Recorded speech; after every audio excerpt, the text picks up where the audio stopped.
Introducing the hottest new podcast on the block. They are the beardiest bastards of them all. Welcome to the voice inside.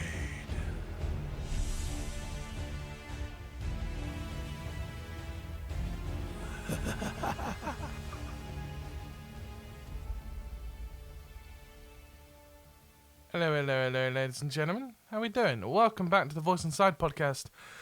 We are your hosts, Chased by Voices. I am Kyle. I am Neil. You are? I am. What the fuck? I thought you were Batman yesterday. I was Batman yesterday, yeah. A strange thing. Okay. Welcome back to episode 4 of the podcast. If you want to listen to any other episode of the podcast, make sure you go back in the series. You can find the podcast on Spotify, YouTube, all that good stuff. And you can find us on socials at Chased by Voices. Today, we have a special guest, as per usual on the podcast. Today, we have... Well, I'll let them introduce themselves. Absolutely. Hi, I am Miaa. I stream on Twitch, MiaaMatoi. I have Twitter, which is Mia Vivo, because my old one got banned. Thank you, Elon Musk. Fuck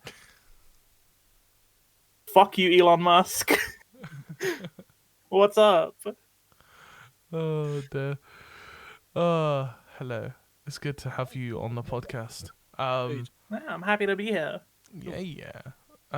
So, obviously, we don't know each other, really. No. So, the way we met Miaa was through a mutual friend, one of our mods, Squibsh, Buns, Pag, several names. Any names, yes. Yeah. It's just kind of a, oh yeah, I have this friend that might be interested. And I was like, yeah, sure, fuck it, why not? Why not? Yeah. Why not? Yeah. So, this episode is very much out of our comfort zone.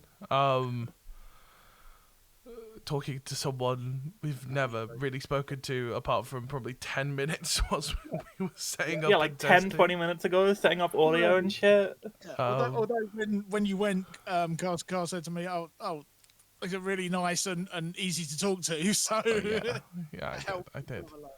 So that's good. So the first section of the podcast is, I guess, the section where we get to know more about you, and it's kind of an introduction to you, which will be helpful, I guess, going forward. So okay. So first of all, what is your favorite meal and drink? Okay, so meal is gonna sound really weird. So, you know garlic bread? Yes. But not the baguette garlic bread. The like flatbread garlic bread. That's like £5 for one at Tesco. It's really expensive, but it's so good. Yes. Yeah, I know exactly what you mean. Yeah. It's so good. Mm-hmm. And then my favorite drink is a White Monster. That's cool. I use those flatbreads to make pizza because I can't have cheese because I'm allergic. Yeah. And I use that to make like a pizza. I just put meat on the top of it. I have a garlic one, and they're lovely. They're really good. Yeah, they're really good. Yeah. Oh dear. They Excellent do choice. be pretty good. They are. Nice. Solid choice. The next question is, where did we meet? I mean, I feel like we've already gone over that one. I think we've gone over that one. This could be a very quick podcast. Holy. Okay. What? I guess I can change it a bit because we don't really know each other. If you have any questions for us, feel free to ask us questions as well, I guess. To kind of fill this out more, I guess. I don't know. Yeah. So, what is your job? What do you do? So, currently, I do retail stuff for this music charity in my town. Mm. And essentially what it is it's getting like adults with learning disabilities, so Down syndrome, autism, stuff like that, who otherwise wouldn't be able to like do music stuff to do music stuff. So we'll have them like learn songs and do gigs and stuff. Oh, that's Huh. awesome. And then the retail side of it is we take instruments that like people don't want anymore, or like they've inherited and they don't know how to play it, and like, or they bought an instrument for their kid when their kid was like 5 years old, and the kid said, "Fuck that, I want to play Minecraft," Yeah. and it sat in the garage for like 15 years. And they bring it down. We have a look at it. We, if it needs fixing, we'll fix it up, and then we'll sell it on. Awesome.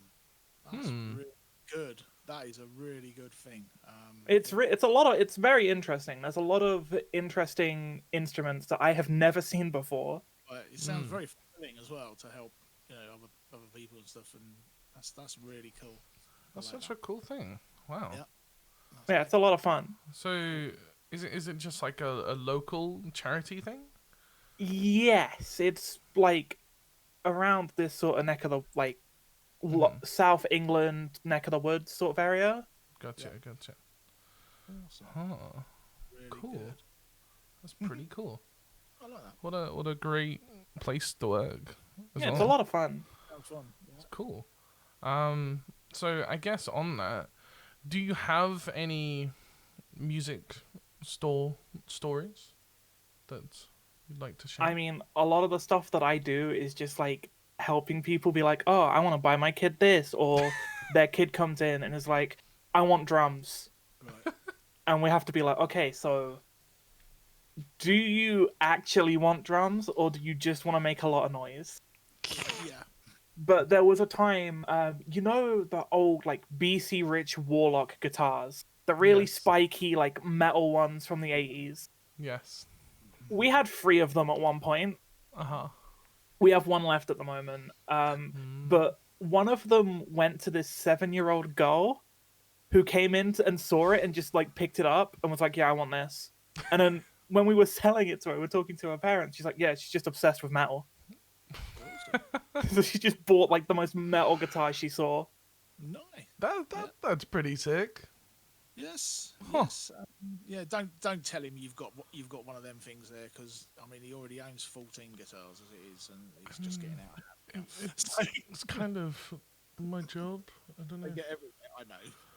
Half of them don't work there. That's the problem. Well, yeah. We'll just fix it. There we go. Okay. That sounds really good.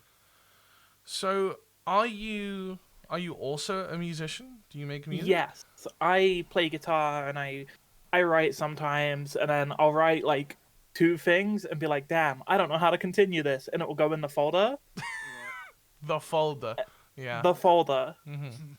We all have The folder folder. where every dead project goes. Yes. We Yeah. have Fit a more very safe long will. list. Sometimes you finish it, so you can go back. Yeah. Go back. So it's Yeah. It's good. We had 2 songs that I'd just randomly made back in like 2019 that didn't really fit on our old band's album. Yeah. And randomly I found them this last year, and I was like, sure, I'll release those. Why not? Why Fair not? enough. Yeah. Yeah. I need to go back through some of the stuff that I had from like 2020 and shit. Huh.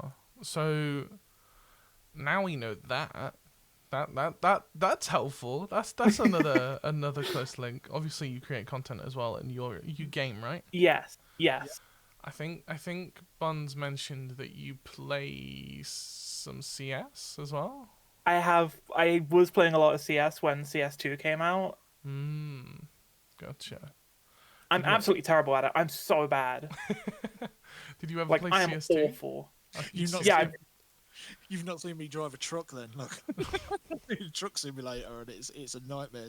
Someone watching. Hang on, he can't see. Why is he driving this? Why is he going to do it? It's good fun. Speaking of Truck Simulator, Gold told me last night that he had you drive around a block for like 5 minutes straight. Yeah, it wouldn't surprise me. Yeah, because he was being my navigator, because he couldn't get the. There's supposed to be what do you call it? What are your description? Well, yeah, it's the kind of the yeah gaming Like version of screen that. reader. yeah the thing's supposed to read like it would do in a car when you use Mm, like Google Maps or whatever, and it tells you which direction you're supposed to be going in. like a But we sat couldn't nav. get it to work. Yeah, sat nav. That's the word I was looking for. But we couldn't get it to work, so he was telling me left and right. But because his stream was behind mine, I was missing the turns anyway because he was telling me, and it was too late. I'd already gone past it. But it was good fun. I mean, we did it for what 5 hours. It was good fun. People watched it, so I mean, you can't complain at that, can you? Fair enough. Good fun. Went around that one block for 5 hours, did you? Oh, you wait till I speak to him next. Right, he's in trouble now. He's in trouble. Well, you will at some point. We're doing I'm a sure I podcast. Yeah, with you. I've done all sorts of stuff. I do a lot of variety stuff. Like I've had streams where a couple months ago I bought a 7-string guitar, Mhm. and I was like, I'm just gonna stream learning songs on a 7-string because why not? Yeah, go for it. You just got to try everything, I think. Yeah. Got to try everything. And then I was playing a lot of CS2 when that came out. I did play CS:GO like years ago. Mhm. And then in like 2020, 2021, I tried a bit of Valorant, but then Overwatch 2 came out, so I went to that. Ah, I see. And now I'm on Fortnite because of the festival mode and everything. Mm. Good. So did you gravitate towards the festival mode? Yeah, that's kind of what got me into the game. Mm. And then I So- realized that if I go online, the people that I'm fighting are most likely like 8 to 10-year-olds, Yes. and I am absolutely ruining their day. Yeah. That's the fun of it, though, no? Exactly. Yeah. The quote unquote bots you come up against are they bots or are they just? So I know that like there is bots in there, and like a lot of especially battle royale games do it now just to fill out like 100 people. Yeah. But then sometimes it's just like some kid who's just got like a PS5 for Christmas and has the default generated username Yeah. and just booted up the game because like why not? Mhm. Yeah. I've noticed that. I like that. What? So you played all sorts of games then? That's Yeah. good. So, And then at the same time I'm doing a Soul Level 1 Dark Souls free run. Oh no. So it's all of Dark Souls free, all bosses and the DLC, but I'm not allowed to level up at all. Not allowed to level up. You're not allowed to level up. Oh, You boy. have to pick Deprived at the start of the game, and you cannot level up any stat points. bloody hell. Damn. See, I've never played a Dark Souls game or They're a game very like good. that. They are very good. I've seen a lot of clips of people, however, falling or Yeah. dying and screaming. Yeah. That sounds pretty on brand for me. I hear you. Yes. Yes. Okay. So, on the topic of Fortnite Festival, did you play Rock Band or Guitar Hero? Brian? Yes, I have played like 5-lane rhythm games, Guitar Hero, Rock Band, Osumania, for like the better part of 10 years. Yeah. Nice. Awesome. Yeah, I can never get into Osumania. My brain just didn't I correspond with it. like I didn't like it at first, but then after playing like Clone Hero for a bit, I was like, I'll give it a try. And then something in my brain just clicked, and I was like, oh, this is actually very good. That's good. I'm gonna have to retry Osumania. So, I'm gonna have to give it another try. Okay. So, who were your biggest inspirations growing up? This could be anyone in the world. Oh, that's a toughie. yeah. Mm. Everyone finds it difficult. Because like I could go down like the musical route, or I could go down like the fictional character route. Right? Well, Go down multiple routes. it's not a problem. Whatever. I was gonna say, if you asked me like when I was a kid, I would have said like the Doctor from Doctor Who. Right? Ah, Um, yes. And then as I've grown up, it's just been like various musicians and people that I've met like through college or through doing stuff online. Cool. Nice. So I take it you're a fan of Doctor Who. Yes. That was my Christmas. That was the most hyped thing I've waited for all year. So, Awesome. Yeah. have you watched all 3 specials and the new episode? Yes, Okay. I watched them literally as they came out. Okay. Yeah. So, spoiler alert to anyone listening to the podcast. If you haven't watched the episodes of Doctor Who and you don't want it to be spoiled, go and watch them first. What did you think of the bi-generation? Interesting. Yeah. But and I see a lot of people online being like, "Oh, but now there's like 2 doctors that exist at the same time." But the show is about time travel, Yeah. so all of them exist at the same time because they time travel. We'll go back in to the older ones. I mean, we had the 3 doctors, we had the 5 doctors. And then you've got like the 50th where there's 3 of them. Well, there's technically all of them in the 50th. Yeah. So it's. I mean, I've just gone back. I'm up to Colin Baker at the minute. I've just gone back from the start again, because they've added audio description now for all of those old ones, and it's so much easier to watch now for me because I haven't got to sit there staring at the bloody screen with my nose on it. And it's like listening to an audiobook for me. And it's nice. It's so much better now. It's so much better now they've done that. So I've managed to get. I mean, it's been what 2 months. That's all I've done is watch Doctor Who. Fair enough. all of my extra time, I'm just sitting here with this bloody thing on, and it's just it's in my head and dum dum dum dum dum, and I'm fucking no, stop. I've been there before. Wasted so much time in a way watching it, but it's so good. So But you would think a show about like time travel and stuff like that, people would just be like, "Yeah, it's cool." Yeah.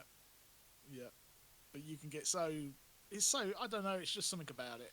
Especially like people were trying really hard to like make sense of everything that happens. Yeah. But again, time travel. Yeah. If you think too hard about it, it's gonna break.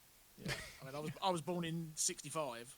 And I hid behind the sofa when the Daleks came out, and stuff like that. When I was at my nan's at the weekend and stuff. Could you see the Daleks at that point? Could I see the Daleks? Just about, yeah. Because it would have been after I'd had my eyes done. So I was born totally blind, and I had cataracts already formed, and when I was 3. So yeah, I mean, I remember seeing them on the screen. But I mean, that was on a 14-inch black and white TV, mind you. But it was it was cool. So yeah, Doctor Who. I can have a lot of time for that. Spend a lot of time with that. Yeah. Oh, yes, awesome. you have. You've watched it several times. I mean, I remember when I was like 3-4 years old on a 14-inch CRT with Christopher Eccleston. Yeah. When that had just come out. There you go. You see. So was like, I don't know. I can't say new Who because, what is it? We're on new Who. We're on new Who. Yeah. We're on Teletubbies New Who. What? Confuses me completely when they start changing names for stuff. So was Christopher Eccleston your first Doctor? Yes. Right. Who is your favourite Doctor Who? Oh, there we go. It's gonna sound really generic, but it is Tennant. It is Tennant. Yeah. So that's just like I grew up with that. It has to be. So yeah. I mean, I think my first episode was maybe Eccleston's regeneration episode. Yeah, I think so. Yeah, you weren't that interested when it was on, when it came on first, but you got into it afterwards, really. So once Tennant came, I think you watched regularly. And then, I remember watching the last episode live and crying like a little bitch. Yeah, I'd been there. There you go. You see. That was just last month. No. I mean, you say about Eccleston though, but I mean, for me, it was always Tom Baker. So that was my era of Doctor Who, I suppose. Yeah. I think it's like whatever one you kind of grow up with sticks with you. Yeah. I mean, I love the new as much as I did the old though. So it's Yeah, but it's just there's something about like the one that you watched as a kid and growing up that kind of will always kind of stick with you in your head. Yeah, that's it. Yeah, it's that nostalgia. Yeah, it's awesome. I like how we're now on Doctor Who. That's it. See, I, it can go. I feel like anywhere. this is going to be a growing thing with podcasts. We're just going to be. I'm just yapping. Go off on a tangent. Not a problem. Look, It's the best way sometimes, I think. I live my life on a tangent. You should have gone. Yeah, you don't have to tell me twice. Don't even stop. Okay. So, what music did you gravitate towards when you were younger? So for ages, when I was like a kid, I always thought I wanted to like do vocals and sing and all of that stuff. Mhm. Like even in primary school, I would always put myself up to like sing and whatever. Cool. And then when I was like 11 or 12, I found a small known band called System of a Down. I don't know if you might not heard of them. They're very very small, Yeah. like but- indie band, you know, Yeah. right next to like other indie bands like Metallica. Yeah. And then I heard, what song was it? Critical Acclaim by Avenged Sevenfold. Mhm. And I went, I want to do that. And that's what got me into playing guitar and playing like metalcore. Huh. Cool. Sick. Because Nice. hearing that intro solo to Critical Acclaim on the start of the self-titled album, I was like, I want that. I mean, that's a good thing to aspire to. And then they were the first band I ever saw live when I was like 14. Nice. Oh, that's a good question. Why? Oh, hold on. Write it down what he thinks. that. Otherwise, it'll be. What was your first gig? Yeah. I didn't ask Dark that. I could ask my other question as well, which was what was the first record you brought? Yes. Oh. So are we talking like first record that I bought with my own money, or that was like bought for me as a gift? No, that you brought. That was your choice. I think it was Master of Puppet. Nice. Solid album. Mine was the album was School's Out, Alice Cooper. That was 1973, so I was 8 then. Like the first vinyl, I honestly can't. Like one of my first vinyls was Master of Puppets. Nice. I love vinyl. I'm all about it now. Yeah. It's such like a different experience to like Spotify or Apple Music or whatever people use. It's that physical thing of having the disc in your hand and Yeah, there, and it's like, yeah, I don't know. and it's like if you can't skip a song, you just sit there and the album plays. Yeah, absolutely. You once you start it, you don't muck around with it. So You just leave it to do its thing until the discs end, and then you flip it or swap the next one on. Yeah, the thing with digital is that you just I can't be bothered. Next one. Yeah, I'm so bad at that. I'll just skip through like 5 songs, and I'll be like, oh, this one's good enough. It's not good. It doesn't help. I don't think. Nice. That's a good answer. I like that. Yeah, I like that. Good. I can't remember what my first one was. I can't remember. I don't know. I'm trying to think. You really buy records and stuff, did you? I'm trying to think which one that I would have bought. Probably the. Oh, I know. I bought the. Or I think no, I didn't. That was a gift. Damn it.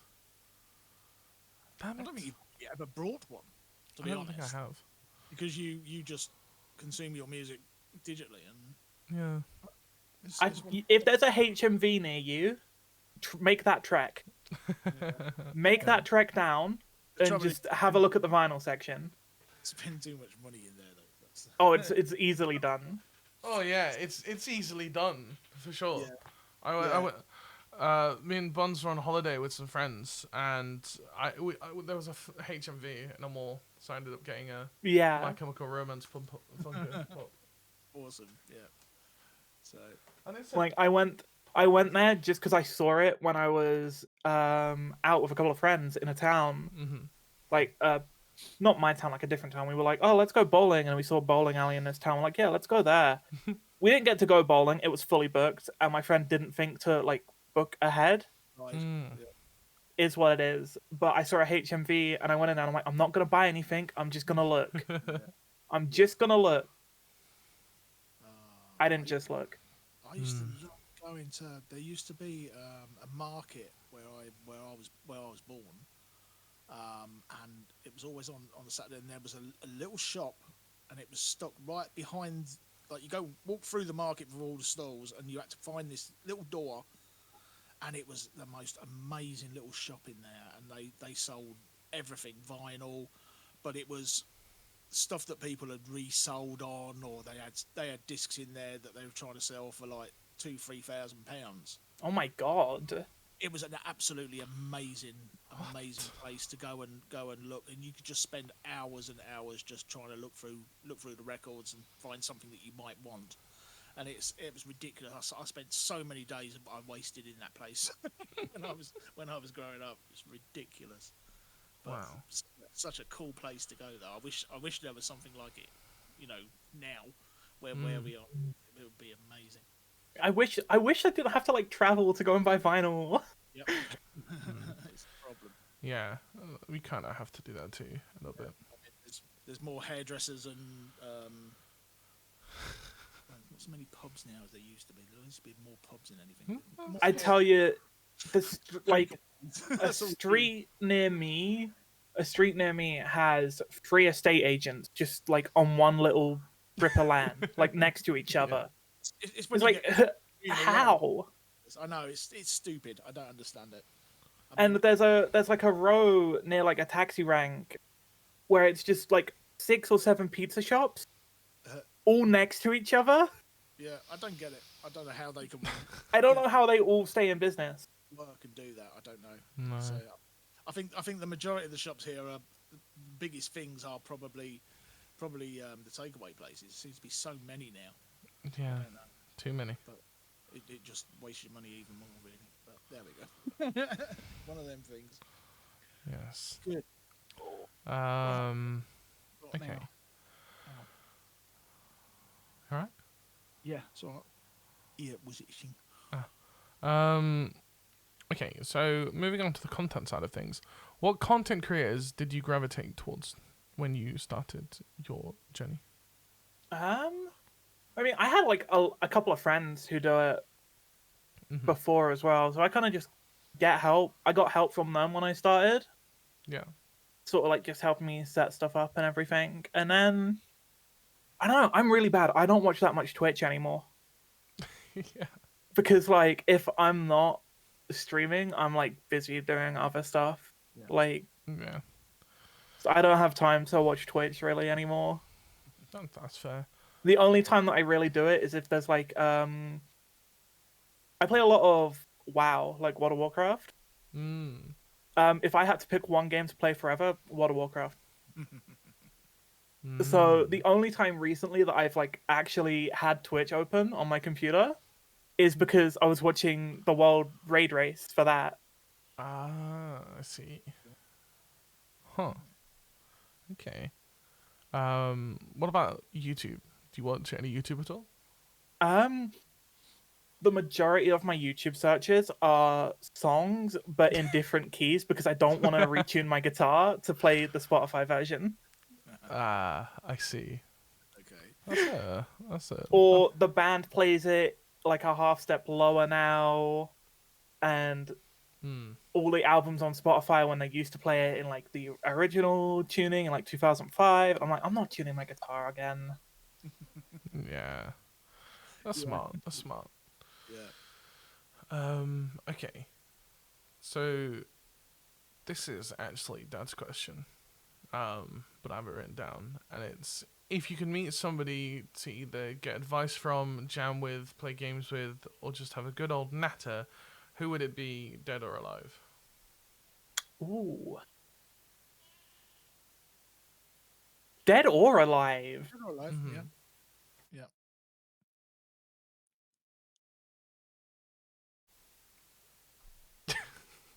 I mean, like, for the music side, I'd probably say like someone like Dan from Architect, Mm-hmm. or like Misha and Mark from Periphery. Gotcha. But then for like the content side, I would say my best friend Vivi. Mm-hmm. Her like Twitch and Twitter is like VVVT, Yeah. and she helped me get started with everything. Unfortunately, lives in Texas, Ah. and I can't get to Texas. Yeah, it's a problem, isn't it? It is a problem. Bit shit. Yeah. One Well, day, mate, get there. So one get day. that one. One day. That's nice. Yeah, I like that answer. Yeah. So far, music taste wise, it's been very on the metal side. Yeah. I mean of like any one we've had on. I mean we only did one other podcast yesterday with a guest, and that was Dark, which is one of our mods, and he's very into the heavier side of music. So it's interesting that 2 episodes in a row we have the metal side of music, which is kind of nice because I also like the metal side of music. Yes, I've been listening to it for far too long. So Me too. It's a little bit lighter, I must admit. But Yeah, you're more down the classic rock. I will route. listen to anything though. So Oh my god, I just had 2 more ideas for the last question as well. Go for it. So again, for like the music side, I would want to get like sort of almost like songwriting tips from Ryan of Polaris. He passed away this year, unfortunately. Right, yeah. And then I think I would just want to have a cup of tea with Will from Lorna Shore. Will Ramos. I met Will Ramos, Yeah. and I met him outside a tube station in Camden like 2 years ago. He's a lovely bloke. He's a lovely bloke. Nice. But if he ever wants to have tea, he can hit me up. That's the thing about it. So you just keep thinking about different people, and then something else comes up, and someone else. Yeah. You're like, well, yeah. I mean, I originally said one person, then I ended up with 2 or 3, didn't I? On our one when you asked me.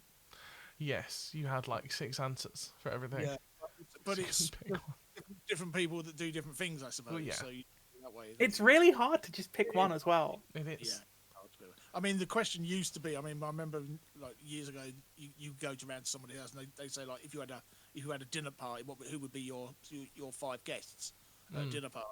And that was the idea of it, I think. And it was sort of, yeah, you can choose as many as you want. It doesn't matter. So if you can fit them in the house, then you can talk to them all, can't you? Yeah. Ironically, you say Will Ramos, and I was just talking about Dark, talking about the heavier side of music as well. Yeah. He said Will Ramos for that question. So that's good. So that's 2 for 2.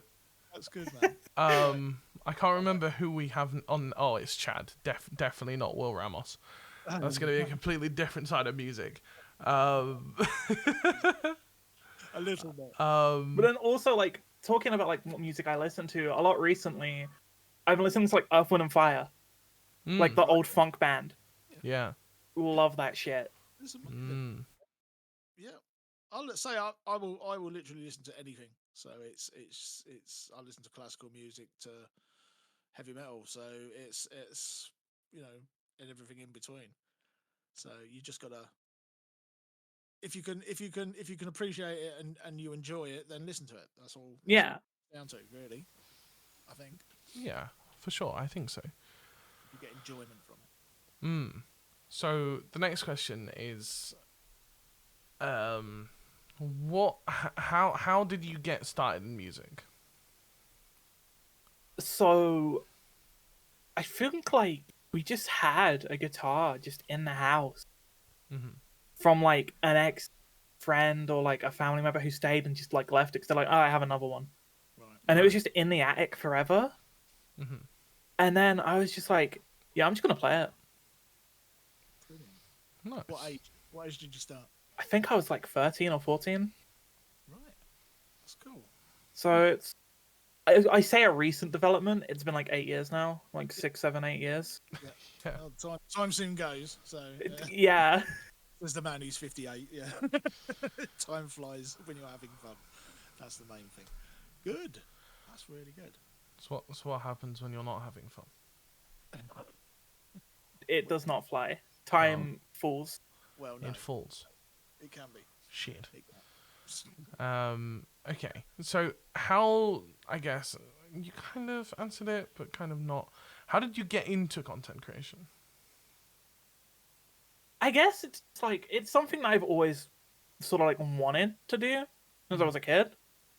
Yeah. And then I went to college for music, and I thought, oh, I'm just gonna like do music stuff. Like that's kind of just like a childish pipe dream I had. Yeah. And then COVID happened, Mm. and I was like, well, if there's ever a time to do it, I may as well like start setting it up now. Absolutely. Yeah. And then I was like very inconsistent through 2020, 2021. Yeah. Like really inconsistent. I think everyone was. Yeah. I feel that. But then like last year and this year, I've been a lot more consistent with it, and it's been great fun. Yeah.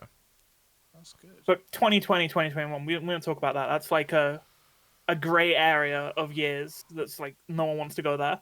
No, Yeah. it's an odd thing, isn't it? It was an odd time. So It's a bit shit.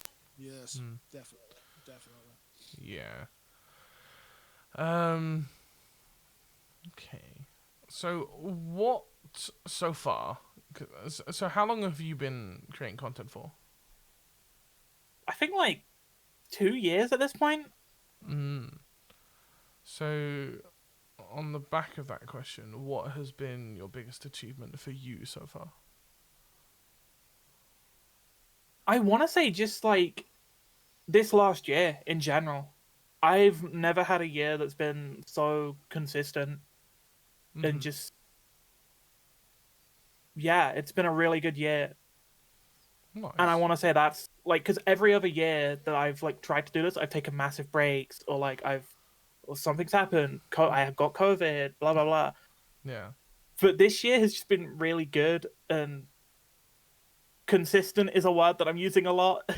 Yeah. No, but it explains what you're talking about. It is. Yeah. It just is what it is. It's consistent. It is I what it guess. is. It is what it is. Definitely. So from when you started, 2 years ago to now, has your brand and content evolved in any way over that period? Yeah, actually, I got a new model this year in the summer, so that was a pretty big like change. Yeah. That's like a whole new sort of. I said it was like a whole new era, like it was like a season 2. Yeah. Yeah. Yeah. So, speaking of models, for anyone on Spotify, you are a VTuber. Yeah. Yes. So give us some more insight on how that works, because I have no idea. So it's fascinating to me how it works and So essentially, what it is it's like 2D art. You can get like 3D models as well, and like a lot of people like make those in Unity for like VR chat and stuff. But my one specifically is a 2D one, which is just like 2D art with multiple layers. So like if I move side to side, you can see like there's a layer for ears and like the back of my hair and stuff. Mm-hmm. And then people who are smarter than me figure out ways to like make it so there's different frames, so there's like head moving and like eyes blinking, and then they rig that to like face tracking software. Mm. And these are people that are like a million times cleverer than me, because I would not be able to figure it out myself. And then there's a software on Steam called VTube Studio, Right. which you can just import like a model that has its rigging done into it, and it will just do everything for you. Huh. that is Pretty brilliant. cool. So is that a free thing on Steam? Yeah. Sick. Cool. That's cool. That's pretty cool. And if you want to just download it to mess about with it, there's like a bunch of free models in there. I think one of them is literally like a lifelike cat. So you can just have a cat and have the mouth move when you talk. It sounds so weird, but it's kind of like there's a piece of software I have. I just can't think of what it is. Face rig. It's kind of like that in a way. Yes. I feel like that's a really cool idea. that's what it all reminds me of. And that's Face fantastic. rig a lot. I know Face rig used to sort of be like the go-to for it, Yeah. but then it was like weird to import stuff into it, and I'm pretty sure Face rig costs money. But then the devs for VTube Studio, it's all open source and it's really easy to import. You just take the file and put it in the Steam file. That's really cool. That's cool. Huh. Okay. I might have to have a look at that at some point. Just It's to worth see having what to it play is. around with, because like, why not? Yeah. That's Learn something new. That's a great idea. Speaking of learning, that's a great segue. What has been your biggest challenge / learning curve in anything? I mean, there's the obvious one of like, oh, playing guitar, and like, that's a learning curve in itself. Mm-hmm. But on the content creation side, something that I learned this year is people are horrible. Oh yeah, well, People on yeah. Twitch are horrible. people Mm-hmm. are And assholes no matter what. a lot of people have that sort of anxiety of, oh, if I start like banning people or like giving timeouts, people are gonna think I'm really mean. Yeah. Fuck it, be mean. Yeah, Yeah. If someone says shit you don't like, ban them, yeah. because That's not you don't fucking want them. For sure. No. Yeah, you gotta do what you gotta do at the end of the day. So I mean, you shouldn't have to, you shouldn't have to take. Exactly, just don't take shit. I mean, And it's a really hard thing. It's a lot easier to say, oh, just don't take shit, than to actually do it. Yeah. I mean, But like once you sort of get into that, it becomes a lot easier. I mean, a lot of people think because you're behind a screen, you can say what you want to them. Yes. Would you say it to their face? Probably not. You probably wouldn't say something, to somebody's face, but you feel that you can get away with it doing it that way. Yeah, because there's that like anonymity. Yeah, there's no need for it though. There is no need for it. That's good for you. Yeah. That's a good. But that's one of like the hardest things that I've learned this past year, is to just be like, yeah, why do I take this shit? I don't have to. Yeah, I can Yeah. understand that. I can understand that. It's like Especially as you're fairly new to it. I mean, he's been doing this for like 10 years. He started when he was 9, doing 9. Because you don't want to come across as like a mean person, you know? But you have to be. You have to be. Tough to an extent. Otherwise, people just people just say what they want. And People then, say whatever they want and they take the piss. yeah, and then people will talk to other people and say, "Oh, go and have a go at them." They get upset about it and stuff. And it's if you just turn around and say no, and enough, and just get rid of them, don't even comment on it sometimes. And it's Exactly. better, it's a better way to do it. So yeah, I think that's brilliant. I will say that Twitch is a lot better now than it ever was when I started. Yeah. I mean, there have been worse places to stream over the. I mean, Kick exists. Yeah. It's good. Ooh, I wonder what controversy that's going to cause in comments for anyone that's a fan of Kick. I mean, fair enough. If you stream on Kick, that's your choice. However, personally for me, I mean, I've checked the platform out. I've streamed it a couple times when it first released, but I don't know. I think there's just too much. For me personally, it's more of I don't want to be associated with a platform that's entire funding is through gambling. Yeah. Oh, it's that, isn't it? I think, I don't even so I've never looked into it. I think that's a big part of it for me too. Like, it's like, yeah, there's better ad payouts, there's better sub payouts, but all of the money that's platforming this website is coming from gambling. Yeah. That's not good then. No. And then God knows what else as well. Yeah. Like, I mean, there's people streaming like full movies on that site sometimes. It is the Wild West. yeah. It really doesn't have TOS. Like if you go into the just chatting section, it's Right. Just do I don't even want to mention the You just the kind of just things do what that's you on want. there. It's think then. ridiculous. Right. But yeah, like people say Twitch is bad, but honestly, there's worse places to stream. Yeah. I've streamed worse places. Oh boy. Okay. So the next question is: has what you do affected your mental health in any way? Whether it's where you work, content creation, music. I mean, I think everything does. Yeah. Everything will have some sort of an effect on you, and it's like I've recently just got off from having a therapist every week, so I'm very sort of trying to get into that mindful state of like understanding everything has that sort of effect, and it's Yeah. how you take it Yep. and like what you make of it that is actually more important than anything. For sure. So yeah, there's times where content creation has been like, oh, this is like terrible and it gets you really depressed and whatever. But then even if you're like really small and you have like 2 people in your chat, that's 2 people who are there every day. Exactly. Exactly. Uh-huh. Yeah.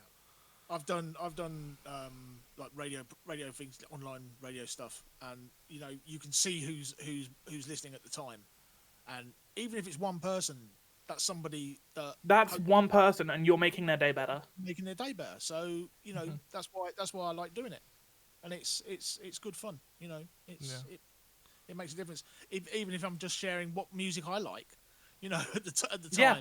I'll just play what I want to listen to on it, and just you know, doesn't matter, does it? And you know, you try and do stuff, but I mean, it's good. Even if it's just one person, then that's good. I like it. You really do have to get the radio station back up. Yeah, I've got to get off my ass after Christmas and after New Year, and it's the week after Christmas. Nothing really matters. Well, yeah, it will, because I'd say for us, we took a big break this year, and we only came back a couple of weeks before December started. We did the Jingle Jam thing on the charity thing for 2 weeks. We streamed 14 days. That's intense.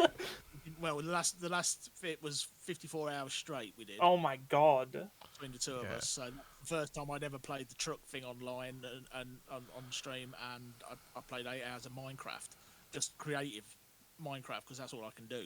And people watched it, and you know, it's all good. So I mean, that whole thing's for charity as well, right? Yeah, we raised 615, and overall it was 2.7 million. And one of the charities was for the RNIB, which is for the blind, Royal Institute for Blind People. So, which I've had experience with over the years. So I went to one of their schools and stuff over, you know, when I was younger. So it meant a lot to me to do it as well. That's great. Met some amazing people through it as well. Which is really, and stuff continues, and stuff is continuing because of that as well, which is really nice, you know. Yeah. I think this year, out of any year I've done content creation, I think I don't know, I feel the most in tune with the content I'm making. I don't know whether that's because I've pretty much taken the entire year off, and it's been like, I guess over that time I've kind of gotten better at music in ways, and with gaming, like FPS games, I'm big on FPS games. Yeah. Like I played 2.5k hours of CS:GO within like a 3-year period. I played on several like small scale teams, and I was part of an esports org for a bit, and it's always been something that's interested me. And I think in the last year I've progressed with those things, but I didn't realize I had until I came back to streaming. Yeah. It's good. And it's also like sort of, we're at the time of year now where everyone's sort of like looking back, and you're getting all like the like Spotify Wrapped, Twitch Wrapped, and all that, and it kind of puts a lot of stuff into perspective. Uh-huh. Like 3 of my top 5 songs on my Spotify Wrapped were songs that I was learning and practicing to. Yeah. And it's just, I played those songs that many times that it was like, that's 3 out of 5 of my top 5 songs of the year. Yeah. For the purpose of learning them, but Yeah. yeah, I mean that's good though, so that helps. That's really cool. I like that. Yeah, I don't know. I think this year I felt the best with content, especially screaming. Screaming, I think the thing I did most in our break was scream. I hardly sung. Yeah. I mainly just listened to a bunch of metal and I was just screaming along. The days when I heard that, so yeah, not a problem though. It's like me in the shower.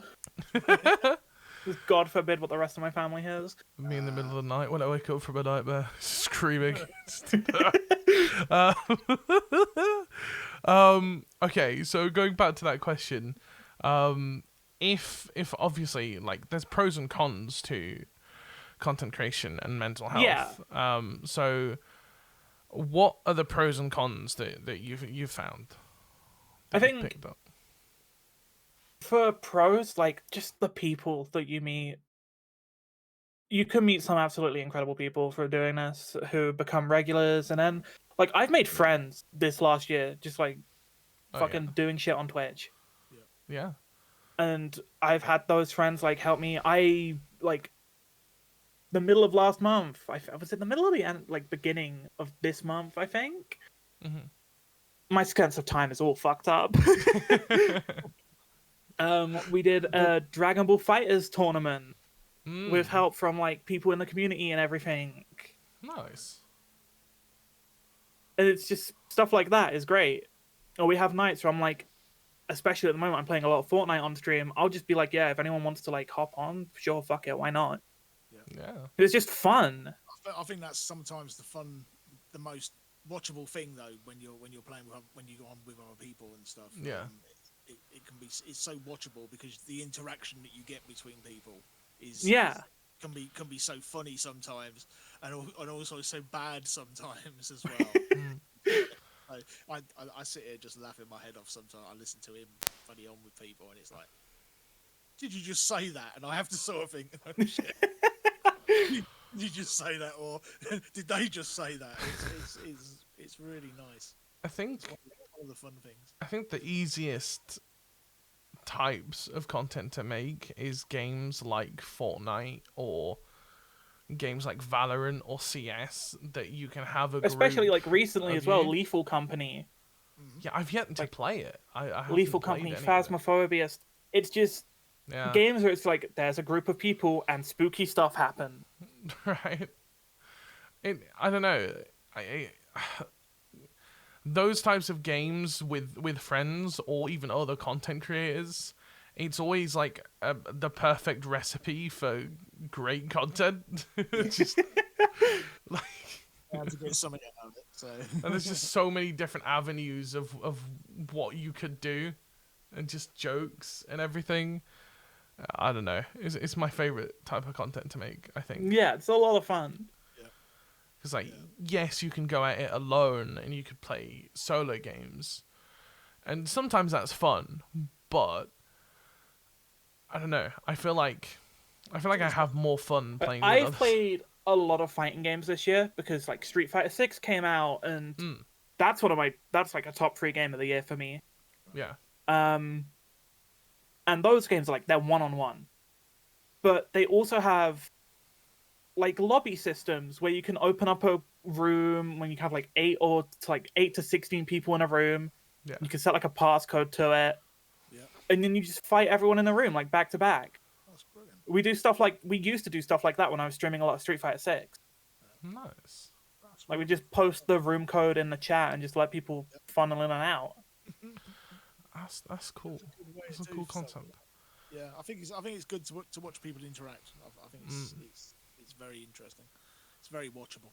Yeah, it's definitely I think one of the easiest ways to stream as well. Yeah, especially it's a lot of fun too. Yeah, takes the pressure off you not having to talk all the time as well. Yeah. You're interacting with other people, and you'll say, "Oh, that was a really stupid thing to do," or "That was a really good shot," or you were playing that thing with the ball, weren't you? Golf with cars. Oh, And Turbo. funniest thing I've ever watched in my life. Oh my god, my chest was hurting at one point because of some stuff, just things that they were saying to each other, and I just, oh my god, shut up. Turbo Golf Racing. Turbo Golf Racing. It was so I don't know if you know what the Jingle Jam is, Miaa. I'm not sure. I just know it's kind of like a charity drive mainly. Yeah. So it was a thing that was thought of by the Ozcast. If you've heard of the Ozcast. Yeah, I have. Yeah. So they started doing this like drive back in like 2011 for like donating to Oxfam instead of like giving them presents and stuff. Donating money to them. Yeah. So eventually over time they made it into the Jingle Jam where they have like 12 charities per year that they support. And it was only them for years. But then recently they went to Tiltify instead of Humble Bundle, and anyone can do it now, which is super cool. But every year they have a games bundle, like a games collection. It's a collection. It's a collection, Kyle. Collection. It's not a bundle, it's a collection. They have a games collection, and Turbo Golf Racing was one of the games. So many insanely cool games this year. You pay like £30 for like £1,000 value. I think I've seen a couple of those before, especially when during COVID and everything. Indie website itch.io, where like a bunch of people publish their own indie games and stuff. Yeah. They did a bundle. It's like minimum like £5, and you get like 1,000 of these indie games. Yeah. And this was in like 2020. It's cool. But stuff like that's great. Yeah. Yeah. It was very fulfilling to do it as well. And then all the money from these like collection bundle sales all goes to a charity. Mm-hmm. So you get a shitload of games, and people get help. Absolutely. For sure. It's yeah. I mean, if you're one of these people that buy stuff regularly anyway, I mean, you're not gonna, you don't use it. Especially when you look at what was in that pack. It was well worth it this year. Yeah, it was a wide range of stuff. I mean, there's a lot of variation. There's a game called Make Way, which released on the 4th this year for the Jingle Jam, pretty much. And it's like this racing game you can play with friends, and you have puzzle pieces. The track's like puzzle pieces, so you each get to pick a puzzle piece and put it down. You can, so you sort of like make your own like track. Yeah, So and you make it bad for each other. You just gotta make it as worse for each other as possible, or you can just make a really good track if you wanted to. Yeah. Really cool. I've yet to play it. We didn't play it. We couldn't get it scheduled. I need to do that. There's only so many hours in the day. We would Yeah, that's true. As it was. So, And then Super Hot was in there as well. Oh, that which is game's a sick. super cool game. I played that for the first time this year. There's a game called Slap City, which is like a kind of like Super Mario Bros, Smash Bros kind of aspect-esque thing. Glitch Busters was a cool game as well. It's like an FPS shooter that you can play with friends as well. But it's like animated stuff. It's super cool. It's just a bunch of cool stuff. Yeah, I don't know. It's a cool thing. Speaking of the Jingle Jam, next year we're planning to go bigger and better than this year. And we're looking for content creators to stream in a team. So if you're interested in that, that would be then awesome. we'd love I to mean, have you you'd on have to board. remind me closer to the time because I will forget. Sure. Yeah, for sure. I'm terrible at remembering anything. Well, if you're showing any interest, then he'll bug you, so it's not a problem. Yeah. Yeah, I will. He'll just, But yeah, I It ran sounds really this cool. year from December 1st to the 14th. Speaking of Valorant, we're also looking to hopefully make a Valorant tournament for it this year. Yeah. I want to try and get like as many content creators together as possible to make like 16 teams, which is a lot of people. That's a lot of evil. But my thought is that every player on each team donates £5 towards the charity, So already from just a Valorant tournament, it would be £400, Yeah. which is an insane start. I mean, it's got to be it's got to be worth a go just for the bragging rights of saying, well, I did this and we won this competition. So that's It's all like it's for. I beat all these other people. Yeah. I think it's a good idea. So, Yeah, I don't know. It's a fun thing. Yeah. Like, there won't be a I guess the prize is raising money for charity. Yeah, that's the prize. But And like, also saying that you're better than all these other people at this one game. yeah, you get to brag for it like a year. Yeah. I mean, even if you can only find 16 people that want to make teams and they make teams out of their friends, then you get them that way, don't you? So, Well, yeah. Like even if it fucking snowballed to like 32 teams somehow. Yeah. You'd be playing all day, but But like the thing is if there's at least like 1 or 2 content creators on each team, yeah. if those people are streaming under the same like team thing, under the same like team goal, That's it. then Yeah, that's what you want, though. Yeah. just snowballs out from there. Yeah, it should be They fun. tell their friends. They tell their friends. That's it. It's just sharing information. It's all just fun for charity as well. Yeah. I love So, it. I love it. Yeah.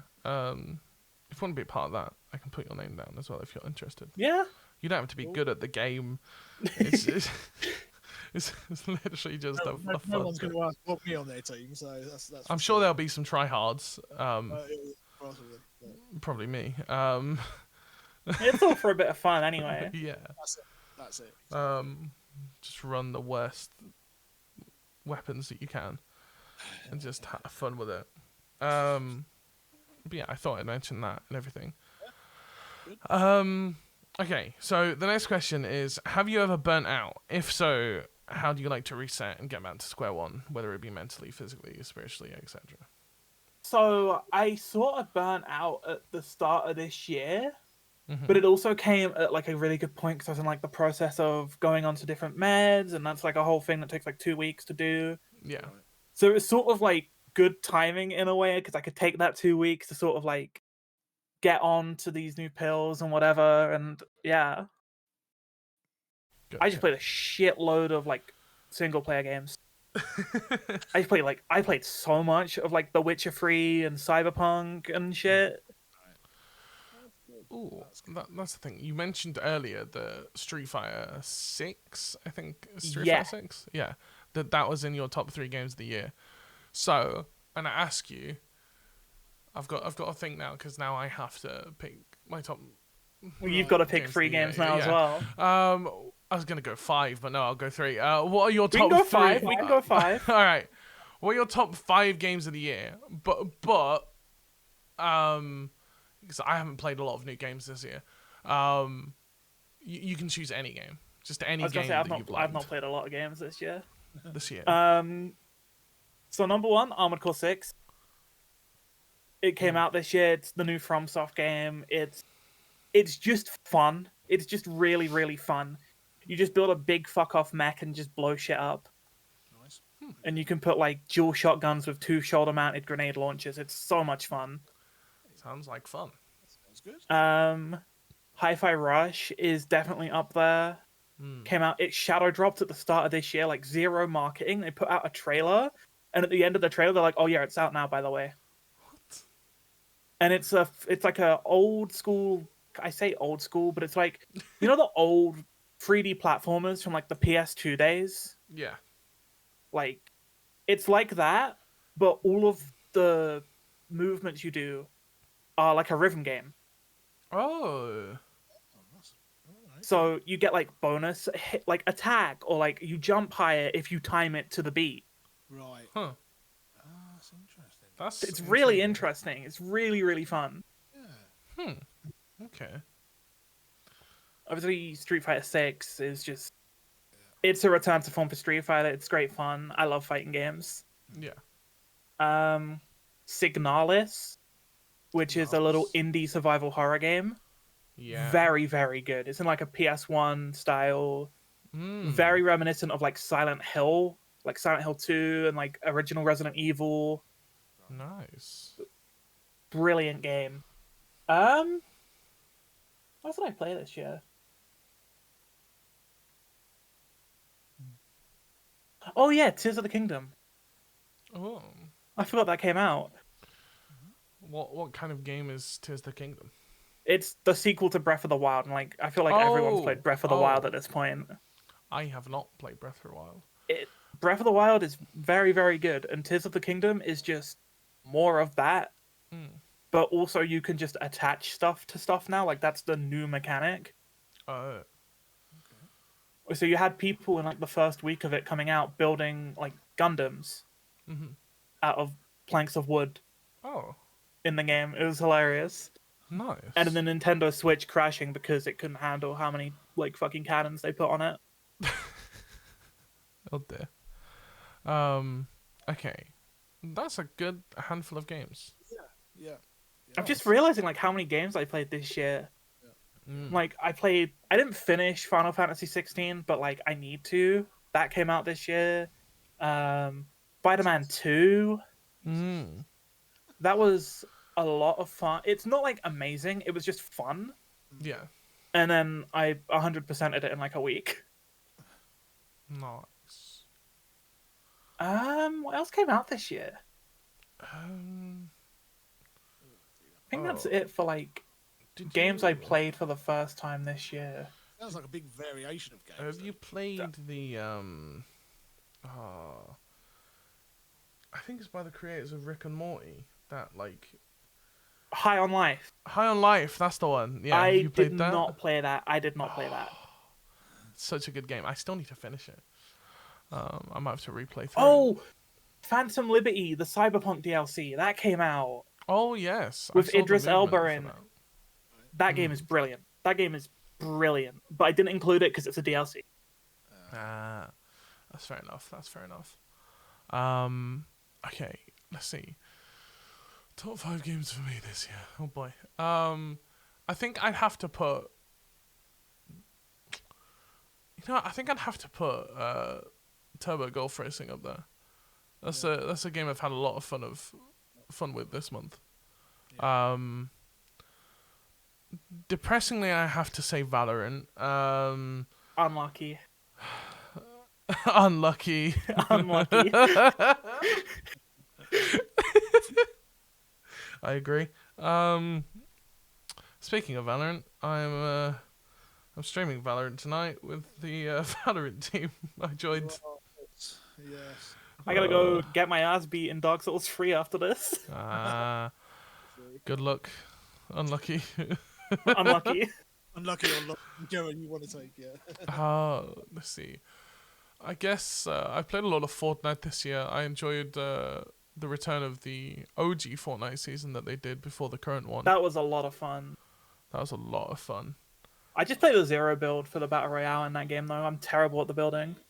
See, back originally when it, like, before they updated the graphics driver for the first time, like the graphics engine and everything, I used to play build mode.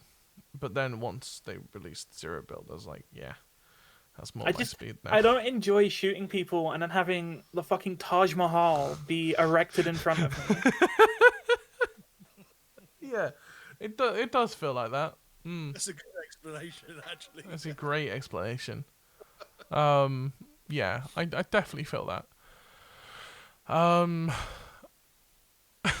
So did you play the OG Fortnite season? I did.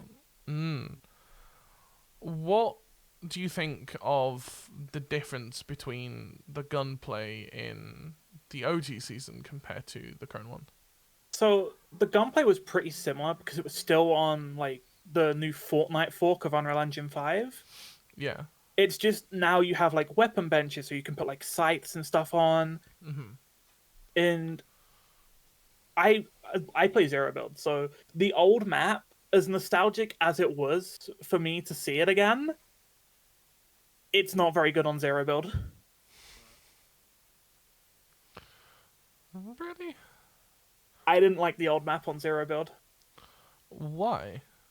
Because a lot of it is like these random like sheer drops, like these 90-degree cliffs that you're meant to yeah. like ramp up and stuff, True. Yeah. instead of Yeah. like hills and shit like that, like modern Fortnite has. Yeah, there's not really any like clear There's nothing they could essence. really do about it, but like it Well, is no. what it is. It just made it less enjoyable. I would like to see them bring back the OG season in the style of newer Fortnite, though. Yeah, I think it would be really cool if they had it with like If the they reality redesigned the map. augments from Chapter 4 and like the Mm. NPCs and stuff. Yeah, I think that would be a fun season to play, for sure. See, I don't know. I feel like I don't know if they plan on releasing augments this season or not. I think they do, because if you go on like the challenges, it's like, oh, later in season. Yeah, I don't know. I feel like there's a lot happening already in this season. Yeah, there is a lot going on. Because you have the new weapon mods with the scopes on every weapon and everything. And then you have the medallions. I think it's fine, because like the weapon mods is like, they used to just be like on random weapons. Like you'd get a scoped assault rifle with a drum mag in like Yeah. Chapter 3. And now it's like, oh, you can just make that. I guess, yeah. True. I think the biggest change that I noticed was the sniper. The Reaper Yeah. sniper. That thing is... You put a drum mag on that, ridiculous. you have 5 shots.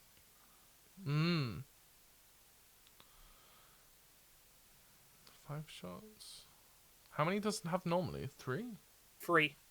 Huh. I need to start putting a drum mag on it. Alright. Noted. Good to know. Learning stuff as well. The worst thing though is when I come across an AR with a sniper scope on. Oh my god. Then I end up with a sniper scope, like an AR scoped sniper, and I'm like, no. Or you have like the ACOG on the shotgun, on the auto shotty. Is like, why? Give me the HCOG on a shotgun. I'll take that. Prefer the HCOG over the ACOG any day. If I have a shotgun, I take the scope off it. Yeah. I mean, that's fair. I mean, I don't really aim in much with the shotgun anyway. Unless it's like a pump.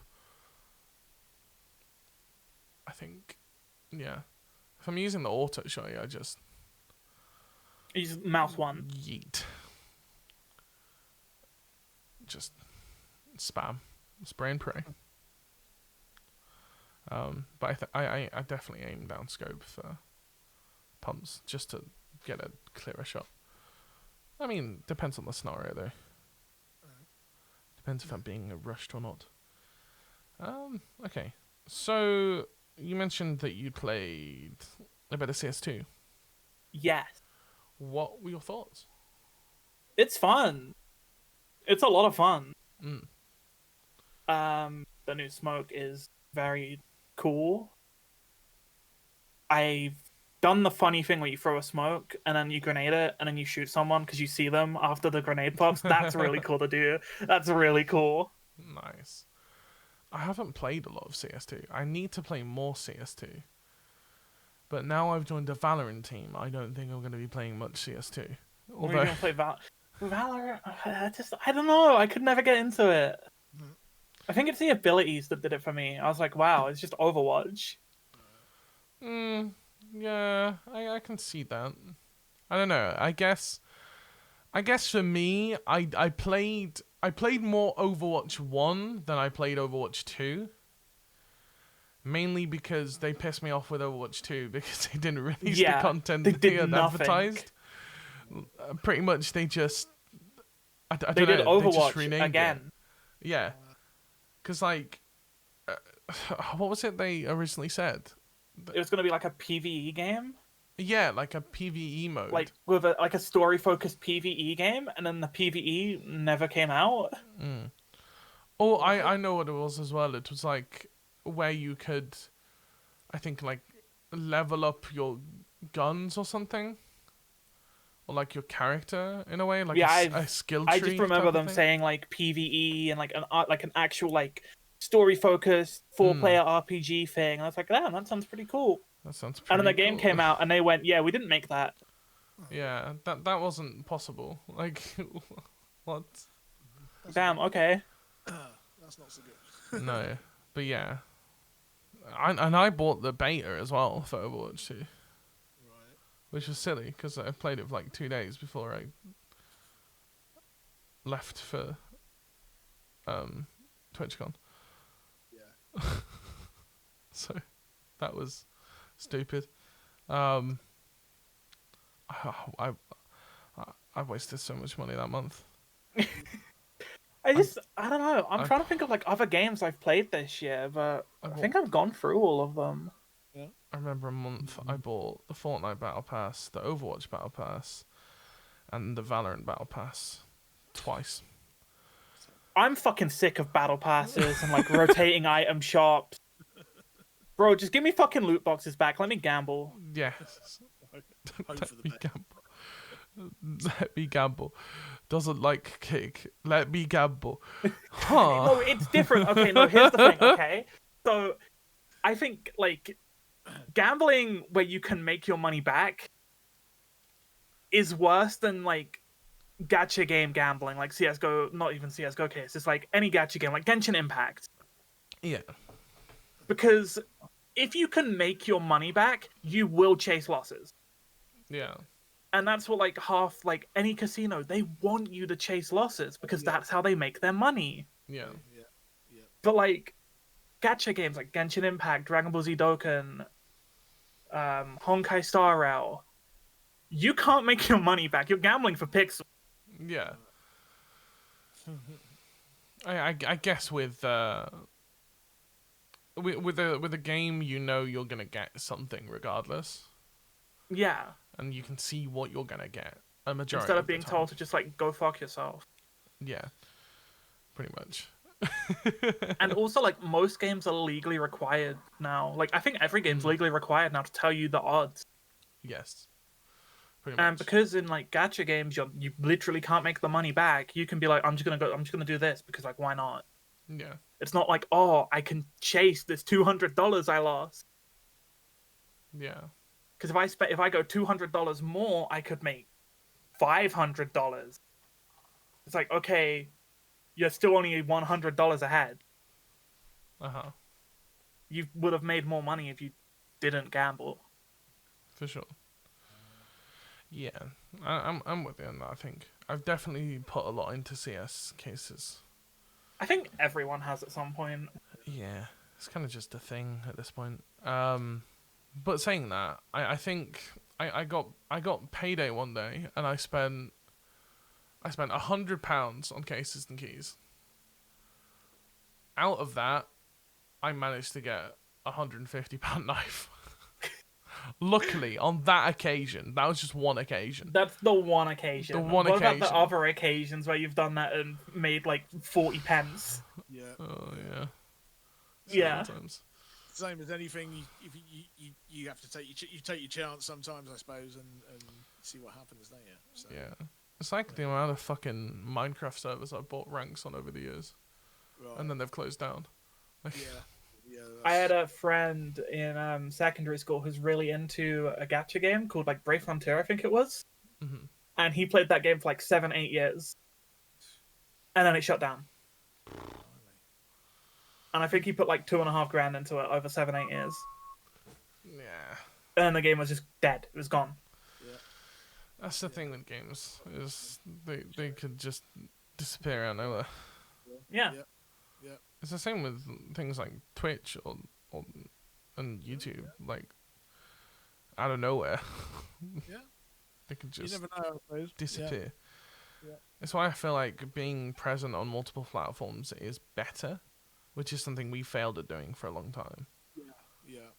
Because obviously we just streamed on Twitch for like 2 years as the band. Yeah. But then with the Jingle Jam, we kind of realised that, we can do well with this channel with more than just music. Yeah. Which kind of yeeted us into doing this kind of stuff. Yep. And honestly, I think this podcast is the best thing we've produced in Yeah, content-wise in a ever. Yeah, I've really enjoyed doing them. I mean, say this is only the third one, really. It's like, oh, okay, yeah, this is awesome. But now it's So- like, Fun. how do I keep this level of professionalism? What? Where? What? This kind of level of, I guess, consistency Consistency. Consistency. across. I like that everything. word. We like that word. Always Word of the different. day. I might have to do that at the start of podcasts. Yeah. Just have a voiceover that just says word of the day. Consistency. Don't give a fuck. You get into a Papa Roach. Consistency. Don't give a fuck. Do-do-do-do-do-do. What question did I ask last? I can't even remember. I'm just yapping, dude. I'm just fucking yapping. We're Fine, just here. So, I don't know. I think that's the best way with these kind of podcasts, especially when you don't know the person. Like, yeah, I don't know. Like, find out more that way as well. So, yeah. I feel like a year ago, even, or even a month ago, I probably wouldn't have done this. I'm surprised you found it as easy as you have. I struggle speaking to new people. Yeah. Oh, I totally get that. To speak to somebody new whilst recording something for you know. Yeah, good. So, you know. Although I think it's made easier by the fact that you also do music, you game, you're a content creator yourself. Yeah. So we have those links too. Of course. And I don't know, I guess that makes it easier. If you were to just put us in a room and be like, Yeah, you probably wouldn't say a word. make conversation, Nothing would get fucking done. silence. Yeah. Bloody hell. But yeah, having at least topics to kind of It helps. run through, even if you do veer off of them, I feel like that's nice. That's nice. Nothing wrong with it. Okay. Speaking of that's nice. Has anyone watched the latest Mrs. Brown's Boys episode?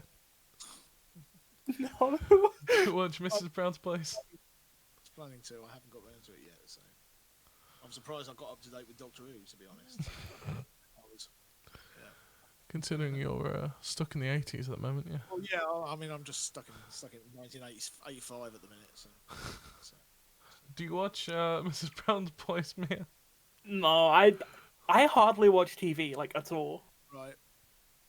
If I do watch something, I will binge it in a week, and then I won't watch anything again for a month. Yeah. I get that sometimes. I did Breaking Bad in a week. Mm. Yeah. Really good show, by the way. Awesome. Yeah. Great show. This last week, I took 3 days off. I did Christmas Eve, Christmas Day, and Boxing Day. I just didn't do anything. I didn't stream. Yeah. And I watched all of Jujutsu Kaisen, and that's a really good show. And I think the final episode of season 2 comes out tonight. Nice. So I'm gonna watch that tonight before I go to bed. Yeah. I did the same couple. I think it was summer 2022. I wasn't streaming much. I'd just come out of a really shitty job, and I was just what I say when this year has been my first truly consistent year. It's every other year something's either gotten in the way or just not been in the right headspace or whatever. Yeah. I came out of a really shitty job and I just wasn't in the right headspace. And I watched all of the Clone Wars, all 7 series of the Clone Wars in a month. Yeah. Mm-hmm. The trouble is now it's so easy to do that. It's so, Exactly. And you get, to be honest with you, I find it really difficult now to watch stuff that's weekly. Yeah. And it's I've been waiting for this thing. I've been watching this thing on Apple, Slow Horses, and it's about MI5 people that are been rejected from the main place, and they stick them in this little place, and they get all the crap jobs, and it's been coming out every week. It's only 6 episodes per series, and it's the third one. I saw the first 2 straight away, and I've been waiting for these episodes. And so I waited 3 weeks to watch the first 3, and then it came out. I got 3 to Like watch. when the David Yeah. Tennant specials were coming out, I did those weekly, and I was like, "Oh my god, I have to wait a whole week for this to come back." Yeah, I waited till they'd all come out actually in the end. And now I'm gonna be waiting till May Yeah, for Shutigatwa's season. May, I couldn't believe that at the end of that thing. It's like back in May. Well, to be fair, with Whitaker, they just didn't do a series in like 1 year. They did just a New Year special, and then it's like, okay, see you next year. Yeah, And then there was the next New Year special. yeah, that was a bit. Yeah, it Really? has been like that. Yeah, Yeah, so at the end of Flux, they did a New Year special with a Dalek in it and like a time loop, sort of like Groundhog Day type thing in a warehouse, like storage facility. Yeah. And then there was nothing after that. And then there was the New Year special where she regenerated into 14. That's weird. Yeah. Huh. That's I only weird. know this because I watched it recently. Right. Yeah. I mean, I I've not watched. I've watched 1 episode of her, and I haven't seen any more. It's really weird. There's a couple that are okay. It's just plagued by terrible writing decisions. Yeah, I watched the first, I think, 2 episodes of the series, of Jodie's first series. I don't know. I guess I couldn't get into it. Although saying that, I never got into Matt Smith's series until I rewatched it this year. Yeah, it's- Me neither. I never got into Matt Smith as a kid.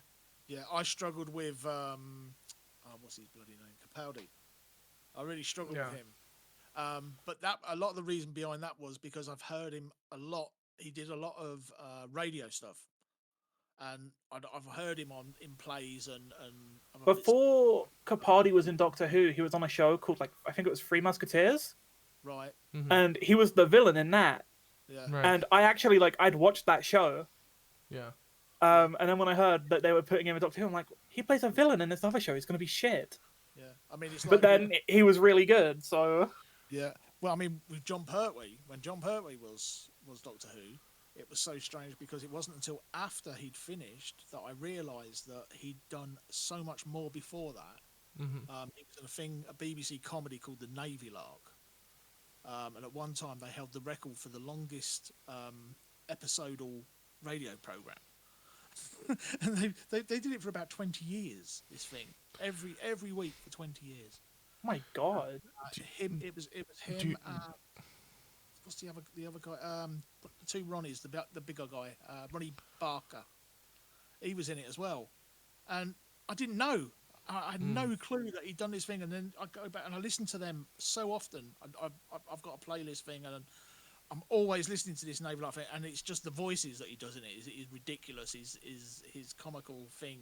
I hadn't realised his father was also a comedian, and on stage and stuff as well. I didn't know. I had no clue to that he did that as well. And it's so weird when you find out other things about people, and you go back.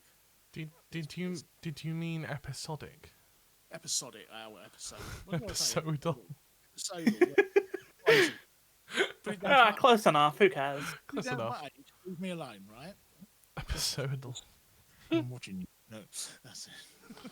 You're watching me, Yes. says the blind man in a I can dark room. actually see you on the screen, so that's an improvement. Oh. I suppose. Hello. Hello. Yeah. Right. Got some more What questions. was I going to say? I was going to say something. Yeah, I rewatched this year. I watched from Eccleston to the second episode to Jodie's series. Right. I really liked Matt Smith's series. He was such a good doctor. He has some really good episodes in that. I think the problem is because obviously technology upgrades every couple of years now, especially since like Tennant series. Yeah. Because like the quality of Eccleston and Tennant series are kind of the same, but then when it went to Matt, the cinematography kind of got a lot better. It's And also the graphics. CG as well. The CGI, yeah. I mean, We just that's- had better computers. it's a big jump. Yeah. It was a massive jump, and it's like, oh, that's a big change. I don't like change like that. Which is why I think I didn't like it. And then the same kind of happened with Capaldi. Not so much. Yeah. But you got to think as well. It was a change from directors and like writers. Yeah. Yes. Yeah. From It's a change Davies in to Moffat. showrunners. Yeah. Yeah. Yeah. No, So I think that makes a difference as well. So, I don't know. I think Moffat was definitely a good writer. I think He is a good writer. I just think Moffat has trouble doing big payoff. Where he can set everything up and it can build into something, but then the payoff is often a little bit like iffy. Yeah, I can see that. Whereas like Davies has this issue where he always wants to go back to stuff that he's done before. Yeah, And that's really obvious in like the end of Tennant's run. Yeah, Where he's constantly like bringing in like, especially in his final special, he's constantly bringing in stuff from season 4. He's constantly mentioning Rose, all this stuff. yeah. And then Chibnall just has an issue where he can't write a story to save his fucking life. I mean, it surprised me going back and watching the early ones though that it's unlike now where you'll get the same person write for one particular doctor maybe, and they'll do the whole thing. It was just literally different people. Every episode was different. You know, every 4 parts or new story was a different writer every time. It was so strange when you go back. Yeah, I kind of remember that. Like, there's some of the best episodes from like Tennant's run are not Davies. Yeah. Like Blink. It's strange, yeah, but sometimes I think that variety makes it better. Yeah. You know, it's not the same person. Every new story, it seems there's a different writer, you know, and I think that makes a hell of a lot of difference. Yeah. I mean, even It's also just like different interpretations of the character. Yes. Yeah. Yep. For sure. That also helps. Yep. I think, man, Doctor Who is such a vast Oh, It really is. thing. Like, I feel like you could do a whole, if you found the right people, I feel like you could do an entire like podcast series just on Doctor There Who. probably is one. I think there probably is. I know that they I think there is a podcast that they're making. yeah. I think they have a group of like 4 people that discuss the new episodes Oh, that's cool. after they air. I think I saw something about that anyway. Yeah. Because I think what they're doing is they're doing the behind the scenes thing with that Welsh presenter. It's not confidential. I can't remember what they're calling it. Unleashed? I think? Unleashed. Yeah, that's it. I haven't Doctor watched Who any of Unleashed. it. It's pretty good. I like it. Mainly because I like behind the scene things anyway for that kind of thing. But I think there's also a podcast I think I saw, which is pretty cool.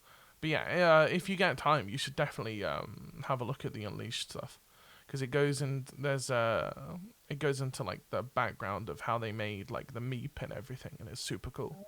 Yeah. So such a cool Yeah. way they did things. Okay, getting back on track once again. Another tangent. Some questions. 6 hours later. Yes. Okay, let's. I think, you know what? I think time wise we're gonna be fine. We have about half an hour left. So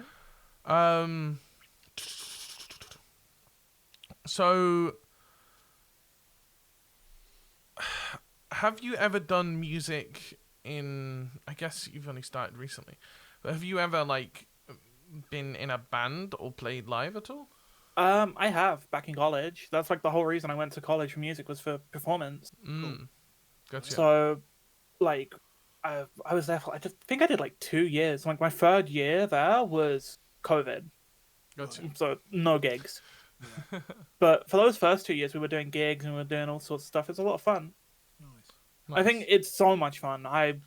In the process of setting up stuff in real life to try and do it again, but it's difficult with travel and everything. Yes. Yeah. We felt that. We have issues with travel. Especially with how travel for London are shit. Well, yeah. there's that as well. Yeah, So, London is a whole different beast. It's not a star beast though. Get it? Doctor Who. Here we go, another tangent. But stop it now because there's a problem. I should stick to my day job. Start the Doctor Who podcast now. We'll get everything else. Maybe. Who knows? Come back next week and do another one. Only a Doctor Who episode. We'll just go back and do watch-alongs of every episode. Yeah. Oh my god, yeah. No. Please no. Baby. Okay. You mentioned you've written some songs. Yeah. Is there a song you have written which means the most to you? If so, what is it, and what's the story behind it? If you'd like to share, of course. So I'm currently in the process of writing one now, which is sort of. I'm terrible at writing lyrics. I mainly just write instrumental stuff, and then I wait for people who are smarter than me to write lyrics. But this one that I'm working on at the moment, I took a lot of inspiration from Polaris, the metalcore band, and how a lot of their stuff is really focused on like sort of like mental state and stuff like that, and they're kind of using it to unpack everything that I learned from a therapist recently. Yeah. That's good. Cool. Hopefully, I'll get it finished like around the start of next year. Right. Yeah. Just writing stuff is hard. Like piecing it together is hard. Yeah, it can be. I mean, I've had moments where it's taken us 3 minutes to write a song. Yeah, you have times where you can just throw it together really quickly. And then there's times where you're just can't. Like get it I've done. had times, especially when I was in like playing in bands in college, where I would pull up and we would have like the song ready to go within like 10 minutes. Yeah. And it's like a 4-minute song and we've written it in 10 minutes. Yeah. It happens, but it's a rarity, unfortunately. Yeah. But it never really works out like that. It's always nice when you can do it. So, I mean, as part of that charity thing, we wrote 12 songs in 12 hours. So we got a song every hour we wrote. Oh my god. Ridiculous. Yeah. And that became our album. So that became our first album that we've done as Chase by Voices. So It was not the first album I had planned. very weird. Some are short and some are long and some are complex. And Because originally I had planned to release a double debut album. yeah, One of them was going to be called Anthems of the Brokenhearted. The other one was going to be called Beaten Down and Brokenhearted, I think. I think double albums are really interesting. yeah, Like one of my favorite double albums, is Juggernaut by Periphery. It's a double concept piece, and it's so good. It's so good. If you have like an hour and a half, 2 hours free, just sit down and play that through. right. I will have to. You'll have to send me a message and remind me about that. I will send you a Spotify link. Yes, please do. But yeah, we did 12 songs in 12 hours, and to be honest, it's something I've always wanted to do. Like, I've got to remember names now. Oh dear. I know it was sort of a trend in like guitar YouTube between like Yeah. Rob Scallon and everyone a couple Rob years ago. Scallon, Like that's song in it. an hour, and then someone was like, "Oh, okay, song in half an hour," and then they just kept like song in a minute. Yeah. I'm very glad that you mentioned Rob Scallon, because that was who I couldn't think of. Yeah, It was Rob Scallon and Andrew Huang. yeah. Those two, definitely. Also, Hat Films, which are part of the Oscars as well. They do a stream every year during the Jingle Jam, which is like writing an album in a stream. They do it in like 6 hours and get like 6 songs. So it's like, That's good. we're going to Oh go yeah, above the whole and like beyond. Rob Scallon, Andrew Huang album in a day thing. Yeah, album in a day. That was kind of the inspiration for it, between those two. I didn't know what was going to happen, but I'm happy with what we got. I don't know. Really I happy think with what we got. there's a couple songs that are just like, I mean, you know, Yeah. that's filler. Yeah. But I think I mean, the thing is as well with collaborative efforts like albums, you can't be happy with every song no. No. because it's collaborative. There's going to be someone who thinks, "Oh, this song is fucking magnum opus," Yeah. and you're going to be sat there and thinking, "This is the biggest shit I've ever written." Yeah. Yeah. But, you know, it is what it is. I mean, you know, in 12 in an hour, what do you want? You know, what do you want for an hour? Exactly. Sometimes that's how you got to look at it. Sometimes. Like Some of the first songs I wrote, I despise. yeah. Yet, I know Alf for a fact. Yeah. We have a song called "Daydreaming Forever," and it was it's terrible. It was good for the moment. Why you don't like it actually? For like 15-year-old me, it was good. Just now, it seems cringy as fuck, and I hate it. But it's what you wrote at the time. So I like the concept of it. However, lyrically, it just doesn't right. work with me anymore. I'd have to rewrite it. As you got older, I'd have to like make an updated version of it because it just doesn't feel right to sing that version. Right. Well, perhaps it just wants updating then. Maybe we'll have a look. Something else to do. add to the big list. That's stuff we've got to do. The growing list. Okay. Where am I in my thing? I should have highlighted it. There we are. What opportunity would have to arise for you to stop doing what you want in the form you are?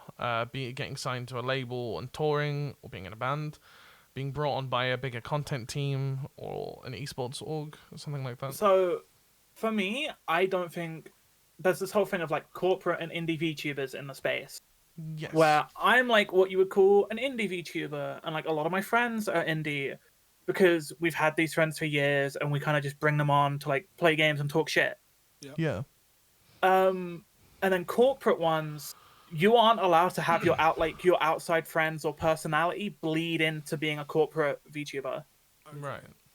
And if you get fired from that, you cannot take anything that you've like the platform that you've made in that corporation with you. Right. Unless you're under like extreme circumstances. Huh. It's kind of like the whole idol scene in like Korea and Japan. Yeah. Okay.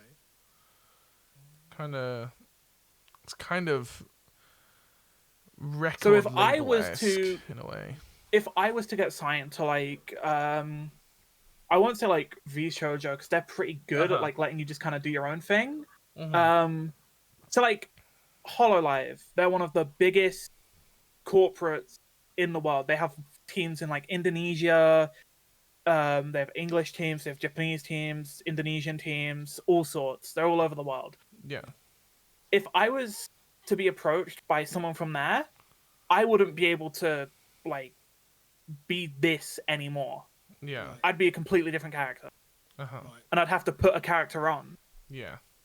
Yeah, I understand what you say. Yes. Yeah. It's similar. I don't really like putting a character on. Like, yeah, I have the model and everything, but like, I just fucking hang out. Yeah. I'm just here to fucking hang out and play video games. Yeah. For sure. You seem the type of person that you know this is what it is, and you're getting what you're getting, and this is and that's brilliant. I think that's very important. I think it's that's very important.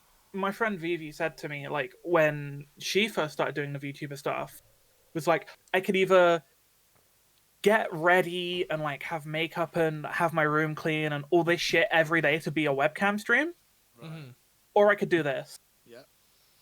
And in my head, I was sort of like, yeah, because realistically, I don't have to like sort of have this so much emphasis on my personal appearance and everything. Yeah. And also, I'm not cleaning my room. There's a reason I've started using a blur.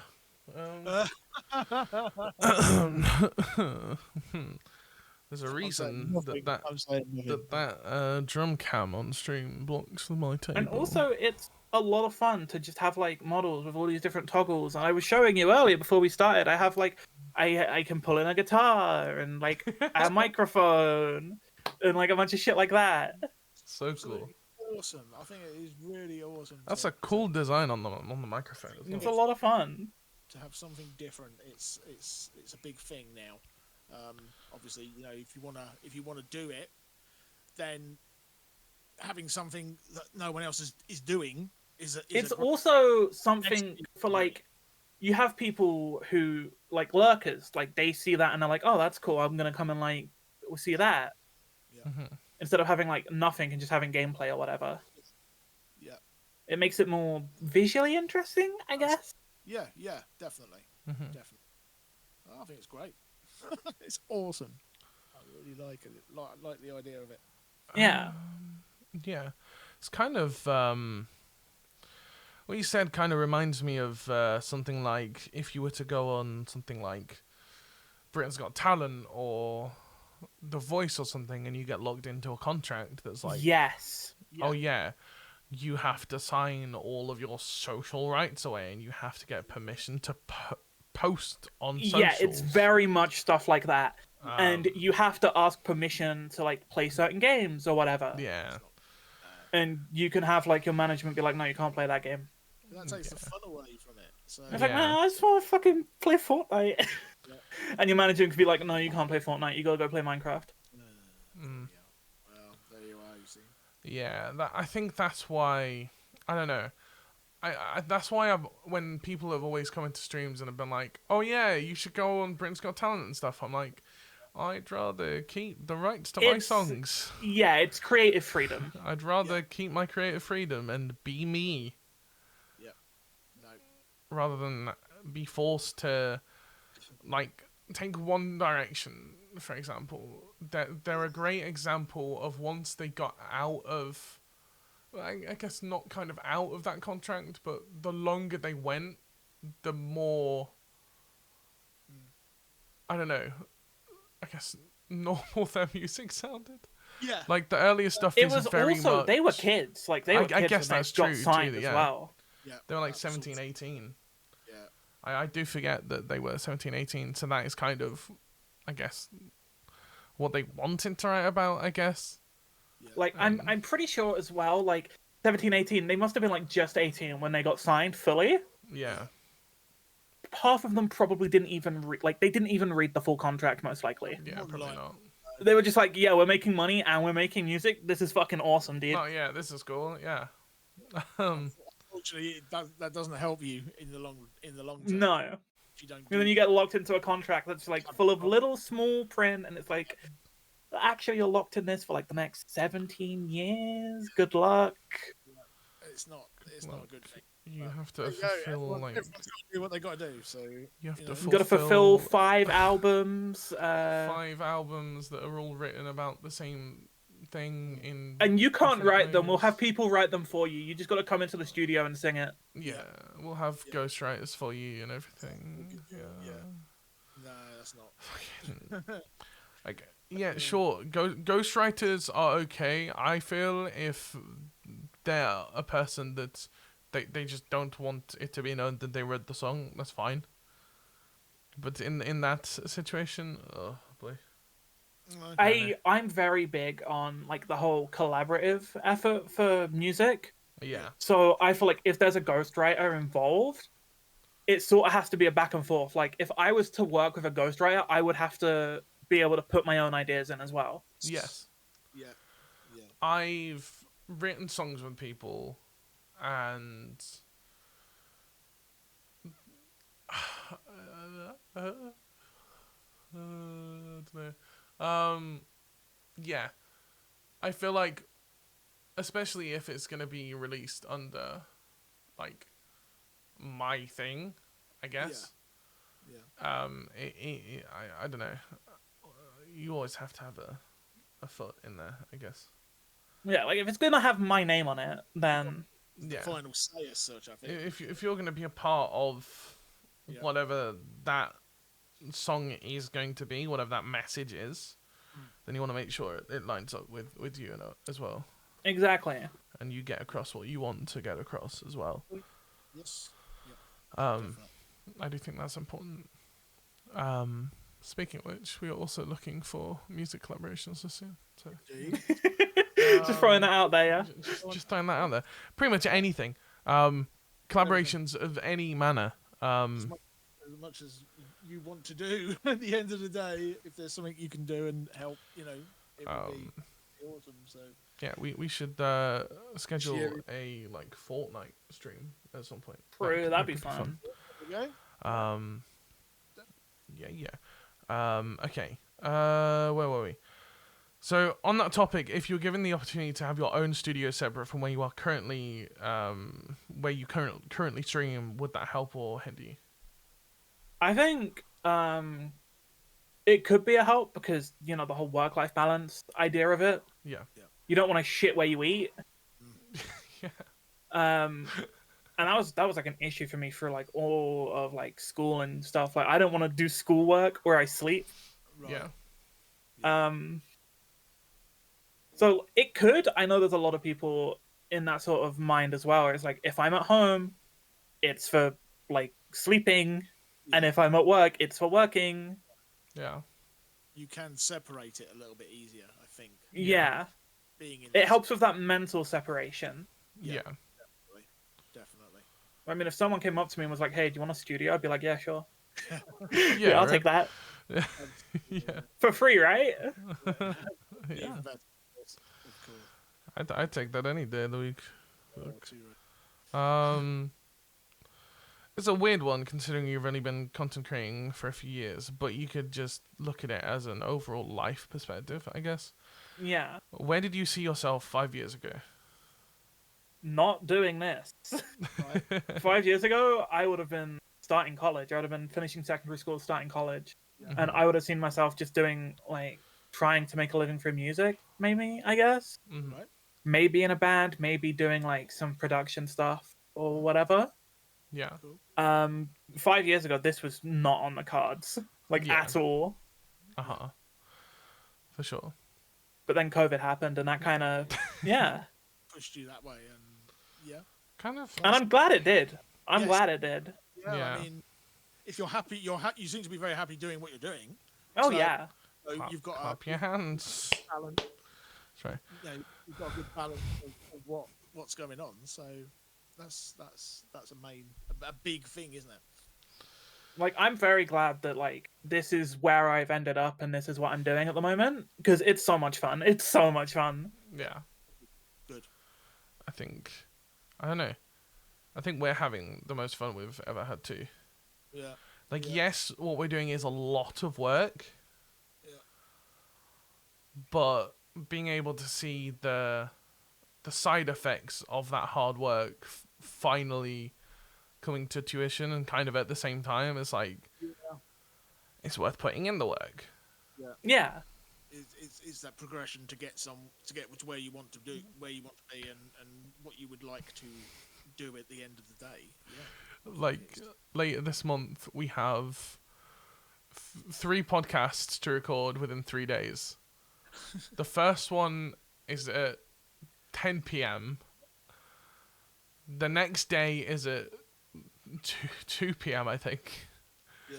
And then the day after is at like 7 Oh my god. It's 2 guys in Australia who work different ends of their day. So, So it's like, it's an Australian-Norwegian sandwich. yeah, The Australians are on the outside, and then Alf, is only an hour ahead the of us. Norwegian, is in the middle. But there we go. That's going to be I have fun. a friend from Australia, and playing games with him was it's a challenge. Yeah. It's difficult. It's difficult. To like hang out with him because obviously I'm in the UK and he's in Australia, and that's like a massive difference. Yeah. It can be stressful and difficult to get your time, but you manage it. Everyone seems to manage it, so one way or the other, which is a good thing. Okay. Where do you see yourself in a year from now? A year from now, hopefully still doing this. Yeah. Like, hopefully just the momentum I've had this last year, this last 6 months, just continues into 2024, and I just keep, Are there any goals in particular that you'd like to hit this year? I mean, I'm like 5 off from 400 on Twitch, so maybe a bit higher than that. I was like, oh yeah, 400 next year, but like, no, I'm like 4 off that at the moment, I think. Yeah, I thought, oh boy, I remember us being, we were like 10 off 900 Yeah. followers. Oh. It took 4 months for I us to have get. been like 7 off 400 for like a month. It's horrible. the most frustrating thing. We'll get like 5 off, and then Twitch will like take off Like there'll be a ban bot wave on accounts bots or something. Yeah. And it's like, okay, okay, thanks. It's like, no, I get it. Like you got to get rid of the bots, Yeah. but also It doesn't help. Yeah. It's like the other day on YouTube, we released a version of Auld Lang Syne. It releases on the 30th, and it was at 145 views when I woke up on Christmas Day. I checked it at like midday, and it's down to 55 views. I'm like, oh, okay. nice. Thank you, Thanks, YouTube. YouTube. Appreciate it. I'm sort of working and getting into the YouTube space, but editing is hard. I'm Right. so shit at editing. Editing Yeah. is a massive learning curve. What editor are you using? I'm using Premiere that I definitely paid for.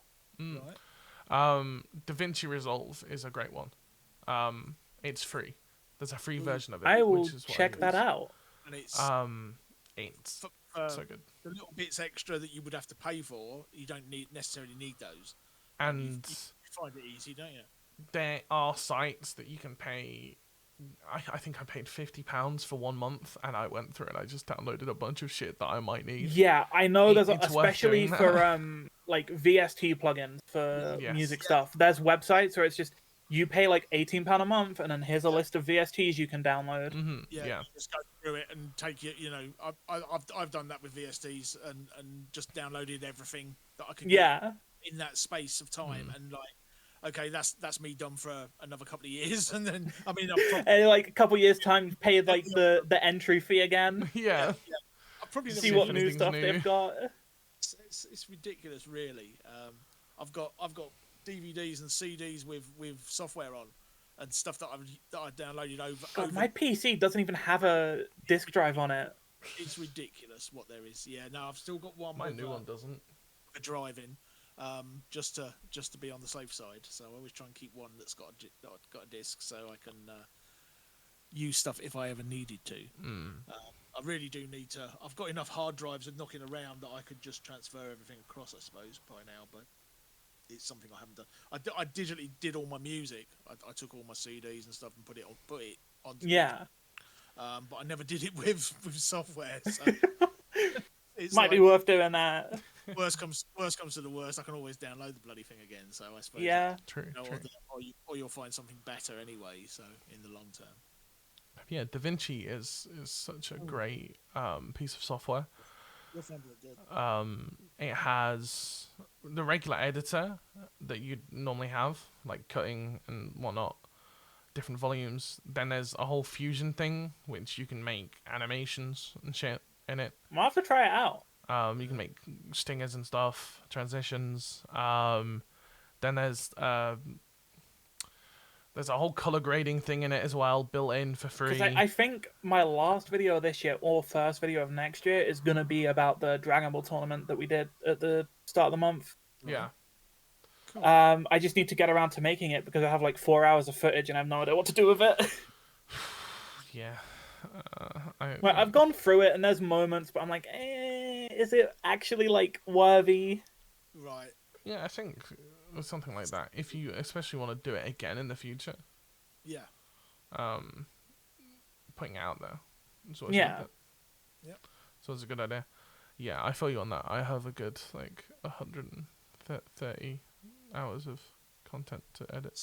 Jingle jam Still. stuff that we did. Yeah. He's got to go through at some point. There's just not enough hours in the day now. Yeah. The worst thing is I have a VOD that's 37 hours long, and Yeah. YouTube only allows you to upload 12 hours. You got to cut that into like so I'm gonna 3 have to separate cut parts. it into like 3 parts and render it out separately, and I'm like, I don't have the time for this shit. That's gonna take like 16 hours to Yeah. render it. It's not good. It's not good. Oh, Sometimes. yes. But yeah, DaVinci is great. A good piece of software. Okay. Let's quickly get through the end of this so we can all get him go home. like we're in a studio. I'm fucking at home. I don't know where I am. Oh, you fucking hell! Look. Fuck me. What? Okay.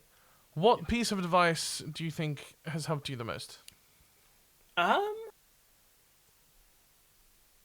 a hard one. Because, like, I don't really know. A lot of the advice is just sort of, like, what I say as well. Yeah. Like, what I echo, essentially, a lot of what I get told. Yeah. Of, like, just, like, doing what you want and, like, be mean. Like, don't be afraid of being mean. Like, stuff that I was saying earlier. Yep. Yeah. Yep. Mm-hmm. But, like, that was the biggest advice I had this year. Of, like, just don't be afraid of being mean. Like, do what you gotta do. Yep. Yeah, for sure. Yeah, that's good. If you were to give advice to someone wanting to learn an instrument / game from scratch with no knowledge at all, what advice would you give them? I know, like, obviously, I'm gonna think of, like, guitar or fighting games, because a lot of people get scared of playing fighting games, because they see, like, top-level players play, and they think, oh my god, what the fuck is going on? Yeah. But then, like, you boot the game up, and, like, within 20 minutes, it's taught you how to, like, punch people, Right. and the rest of it is just figuring out how to do 2 punches without breaking the combo. Right. Yeah. And all that stuff just comes with, like, playing the game and, like, practicing and, like, learning basic combos that most games will have, like, your basic combo in a tutorial now. Yeah. So as long as you know how to... The biggest thing for fighting games that people don't do, they'll learn all these crazy combos and shit in practice mode. They'll go online, they won't block. Right. Learn how to block. Right. Good advice. If you Learn how to block. ever want to play any fighting game, Dragon Ball, Street Fighter, Mortal Kombat, Grand Blue, I don't know what other fighting games are out at the moment, Tekken, learn how to block. Yeah. You will win more matches of playing defense than you will having the craziest combo in the world. Yeah. Excellent. That goes for FPS games as well. Like, yes, being aggressive is good in certain situations, but you definitely have to know how to defend and be defensive. Yeah. Especially if you're playing on defense. It's like, it's all good having, like, these crazy combos, and you can do, like, you can drop your enemy to, like, 30% health from one combo. Yeah. But what are you gonna do if they just hit you first and you didn't block it? Yeah. You're not gonna do a lot. You're gonna sit in a corner with a white monster and a rosé, maybe a chocolate donut. You're gonna curl up in a ball and you're gonna cry. Yeah, it sounds about right. That's awesome. Yeah. If you could restart your journey with all the knowledge you know now from when you started, which I know isn't a long time, would you choose to reset progress having that knowledge to grow your brand / self from scratch, or would you not change a thing? No, I wouldn't change it. I wouldn't change anything. I'm glad with the way I've done things. It's definitely not, like, the most efficient or correct way to do it, but it's the way that I've fucking done it. So It's the way I've made it work. exactly. Then that's what you got to do. So yeah, I mean, you're obviously, you know, glad the way you've done stuff has worked for you. So The way that everything has worked out so far, I'm happy with. great. That's good. Yeah, that's brilliant.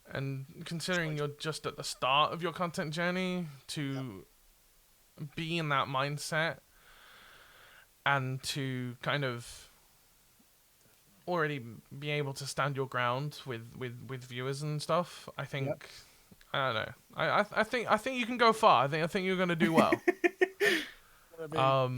You're definitely in a better spot than I was. I mean, I was 11, but you know, Yeah. Yes. I think if it was me, I would definitely. If I could, the reason I put that on there is because if I could restart our journey with all of the knowledge I know now, but with the people I know now as well, right, I would. Yeah. Just to do things smoother. Yeah. Yeah. But then again, timing wise, I guess I don't know. Yeah. It's weird. It's weird. It's just like I don't. There's different ways to think about it. Yeah. Absolutely. Yeah. You can come at that from multiple angles, really. There's so many different like what ifs and like but maybe this will happen, stuff like that. Well, you can always, there's always going to be, if I did this, that would have happened, or if I... There's always an element of chance too. Yeah, for sure. Yeah, you never know what will happen, so... Yeah. Do you have any projects slash releases upcoming that you're excited about to share with the world? If it's a secret, what information can you give without breaking the NDA agreement? I don't have any NDAs. I work on all my stuff on my own at the moment. Obviously, there's the Dragon Ball video that I'm working on. Maybe end of this year, start of next year for that. I want to put out like a vocal cover at the start of next year, maybe. I think that would be fun to do. I'm just like looking for a song to do at the moment. So once I've got that figured out, and I'll get an instrumental version set up and shit. Yeah. Nice. Hell yeah. On, so that's I got like songs I'm working on. I'm working on starting a band as well. Nice. Brilliant. That's what we like to hear. Next year should be pretty big. Good. Yeah. Hopefully. Well, everyone seems to be in that mindset. Hopefully. That's really good. That is our plan as well. It's sort of like I know everyone gets that sort of idea towards the end of the year, but it's like it's always January that'll call you out. Well, yeah. I mean, I think this time for us, I think it came because of the Jingle Jam stuff that we did in the beginning of the month. It just pushed us to say, well, yeah, this is possible, and we can do more than we have done in recent time. So that's that's what you got to do sometimes. You just need to kick up the bum and I'm going to do it this time, and I think we will. So I mean, we're trying to keep each other motivated as well. So which helps because we're both into that thing of we both want to do it. Yeah, it really does help.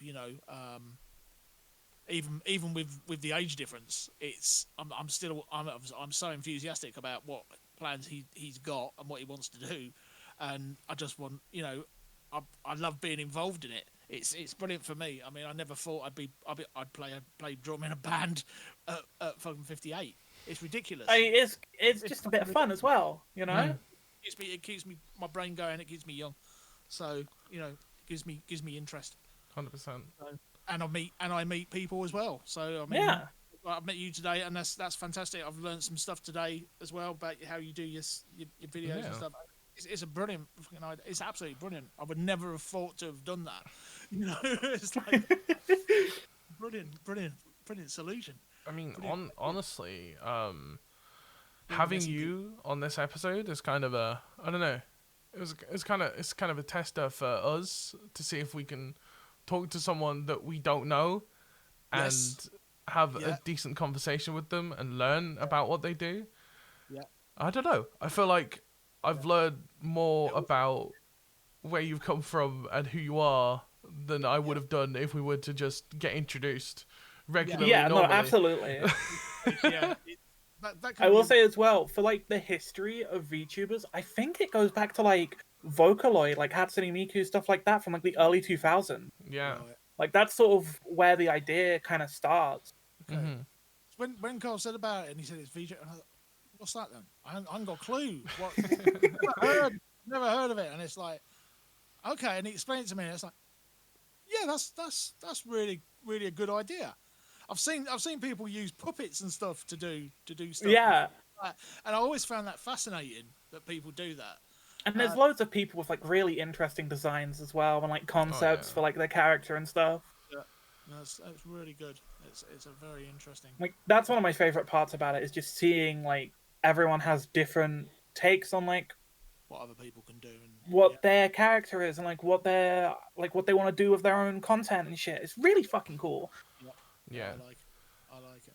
It's such a cool just thing to be in. I know that there's obviously a lot. I know that there's a lot of drama in the VTuber community and everything. I mean, but that's just Twitch and social media overall. That's just like most things in general, though. Like, Most things on the internet are full of drama. It seems to be just life in general that's drama. yeah, true. He's got up with this shit now, and he's done with. But yeah, I don't know. I think I think if it wasn't for the Jingle Jam, I don't think we'd have gotten back into content creation or music After this year. Weird. Yeah, it's been a weird year. Yeah. But yeah, I think. But yeah, the Jingle Jam came together within 2 weeks.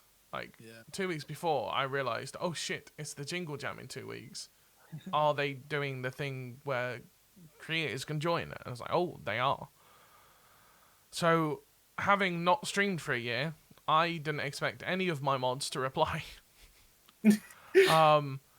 I messaged all of my mods plus a few friends as well, a few more friends that could help out.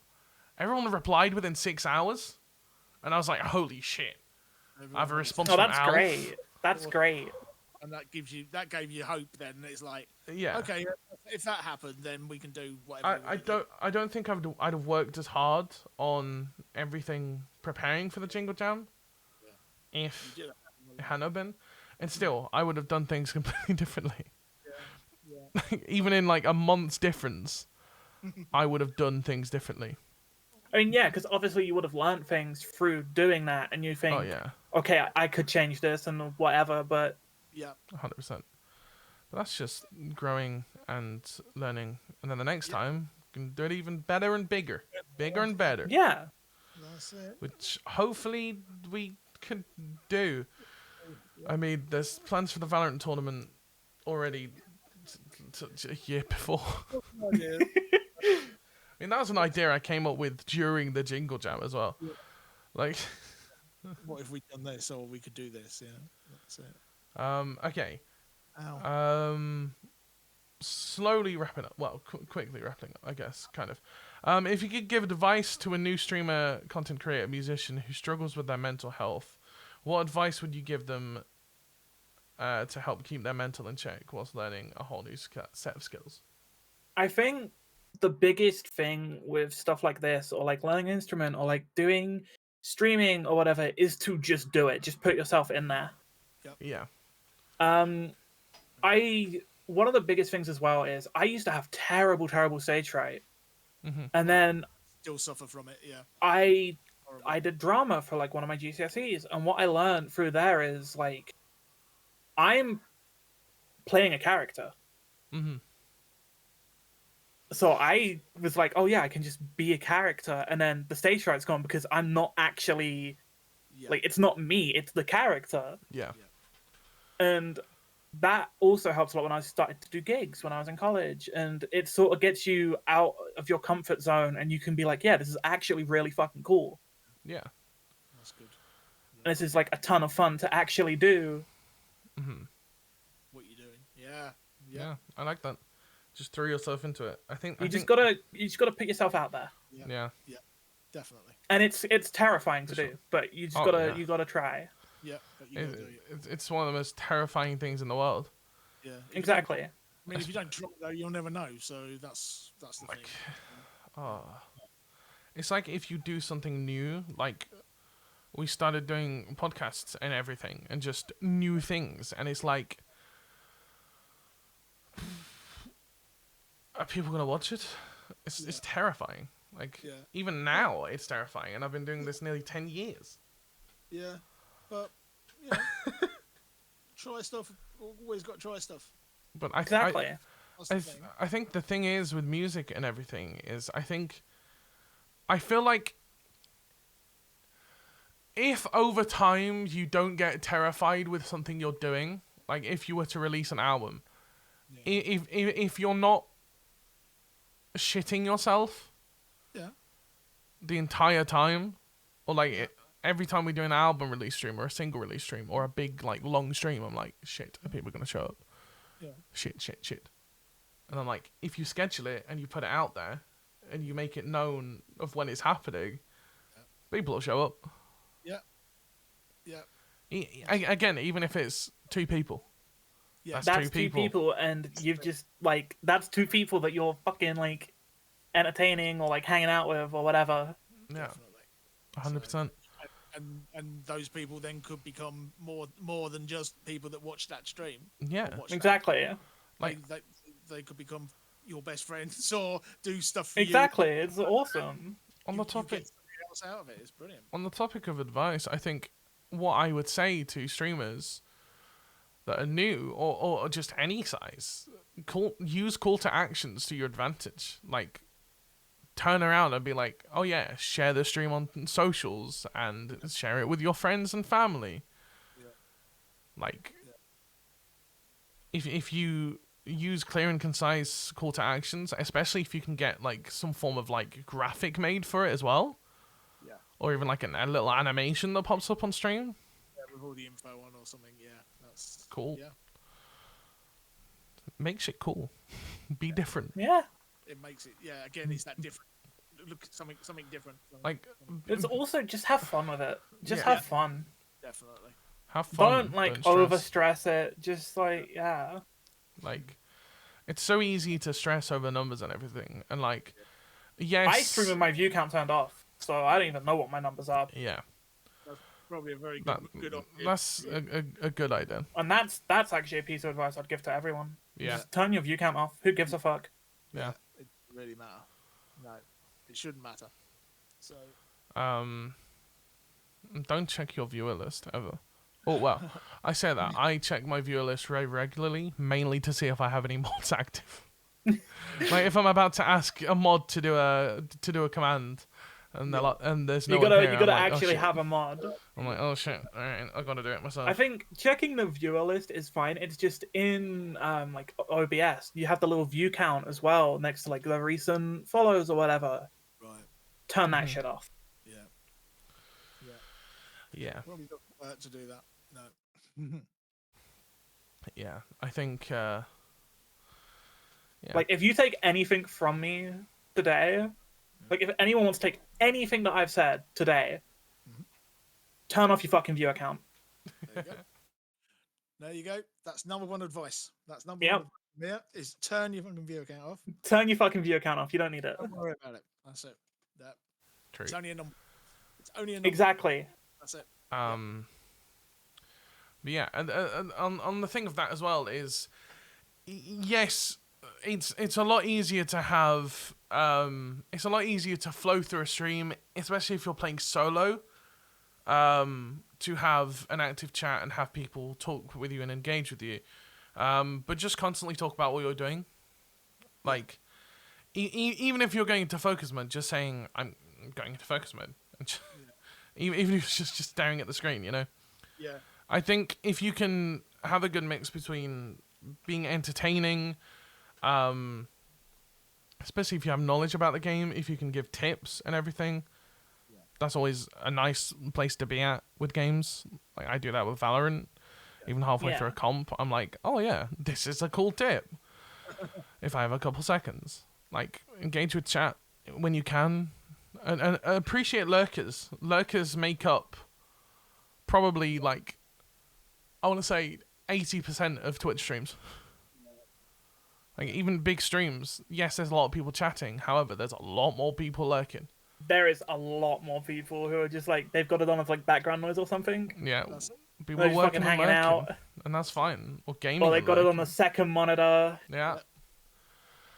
Like, I think I'd say this to musicians as well. Even if you're playing in a gig and there's not a lot of people there, play the gig like you're playing an arena.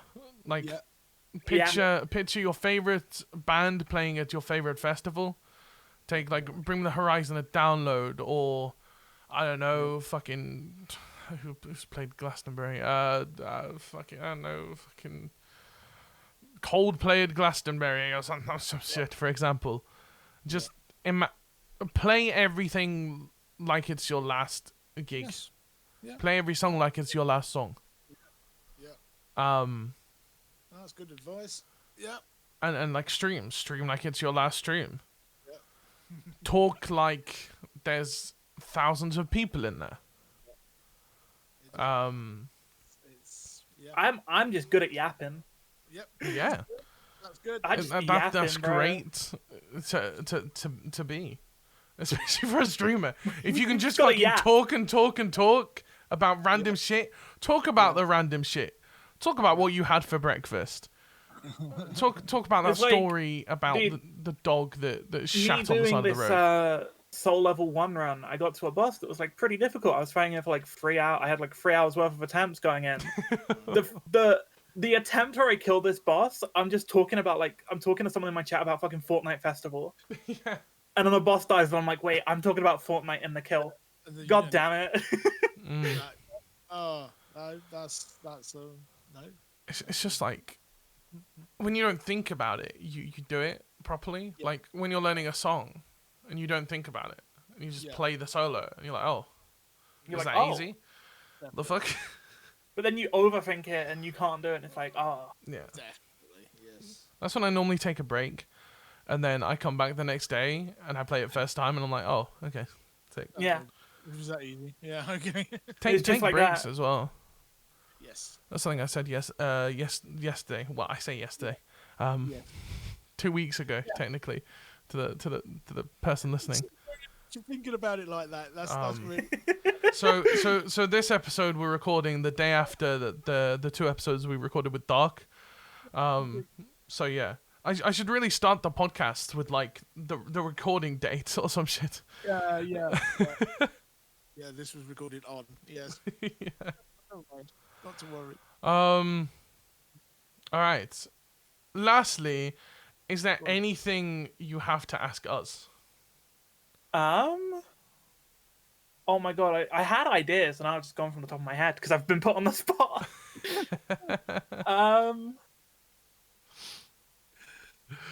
Game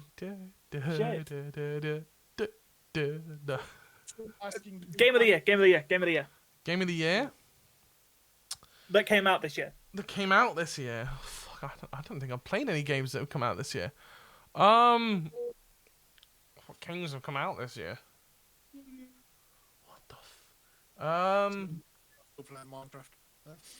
Oh, is that internet dying? Oh.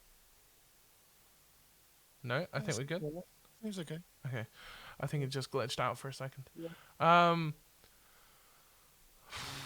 Game of the year. That's a tough one. I don't know many games that have come out this year. I'm gonna have to Google. Where's my phone? I'll tell you right now, mine is Armored Core 6. Any day of the week, Armored Core 6 Game of the Year. Games released 2023. Have I played any of these games? What released this year? Whoa, so many good games actually. I've played none of them. Choose one that you'd like to play then, if that's the case. Choose one I'd like to play. Oh, I'll tell you what's released this year. Minecraft Legends released this year.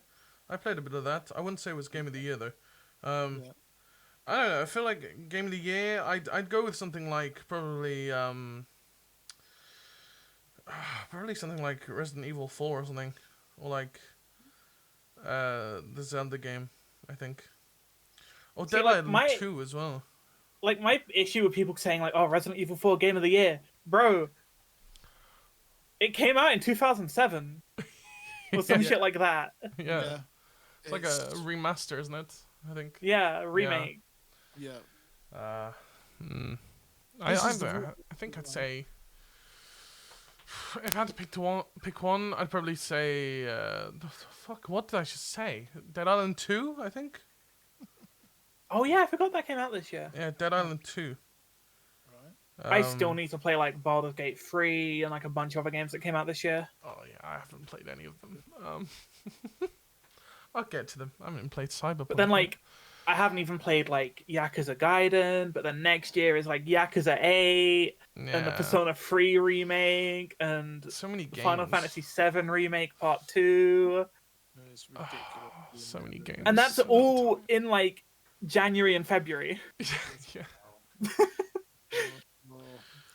Someone's gonna be with me. I guess I just don't sleep. Fuck it. No, you don't need it. apparently. No, it's unnecessary. So Okay. some let's people see. can survive on a couple of hours of that. So. Do you have any last questions for us? My brain's gone blank. I'm sorry. That's all good. That's all good. All right. Well, we will call it there. Maybe in the future we can come back and do maybe an update podcast in like a year and see where you are in a year from now. Yeah. That might be quite a good thing to do, like a little short one. Like See- a short 10-minute thing with everybody. Yeah. That'd be a cool idea. To see if they're where they are. See, content ideas on every one of these podcasts. This is great. something for All right. Well, ladies and gentlemen, watching on YouTube or listening on Spotify, that's all we have time for today. Thank you so much for listening and watching along. A massive thank you to our guest, absolutely MiaaMatoi. Is that how I said? Yep. There we go. Perfect. That's me. I practiced that in the mirror this morning. Thank you so much for joining us. If people listening / watching would like to find you and your stuff, where can they do so? There's gonna be all the links. I'm gonna send you all the links. You put it all down in the We'll do. the YouTube thing. What is your Twitch and how do you spell it? Oh, my Twitch is MiaaMatoi. Wow. Put that in a little fucking search bar. Spelling be that bitch. Spelling with Miaa. There we go. You can find video episodes of the Voice Inside podcast and other Chased by Voices productions over on our YouTube channel, which you can find by going to youtube.com/Chased by Voices. If you're driving at work or doing the laundry, you can listen to an audio-only version over on Spotify and several other podcast and music streaming platforms. By searching The Voice Inside by Chased by Voices. Of course, we are musicians ourselves. We just released a brand new album. It's called A Chased by Voices Christmas. Yes, it's a Christmas album. Listen to it in the middle of January or the middle of August anyway. There's also a version of Auld Lang Syne that released on the 30th of December, so you probably won't listen to that until next year. But add it to your playlist anyway. Once again, thank you so much, Miaa, for joining us. Thank you for listening or watching along. I've been Kyle. I've been Neil. We've been Chased by Voices. The voice inside your head. There we go. Sheesh. See you later. Peace. See you later.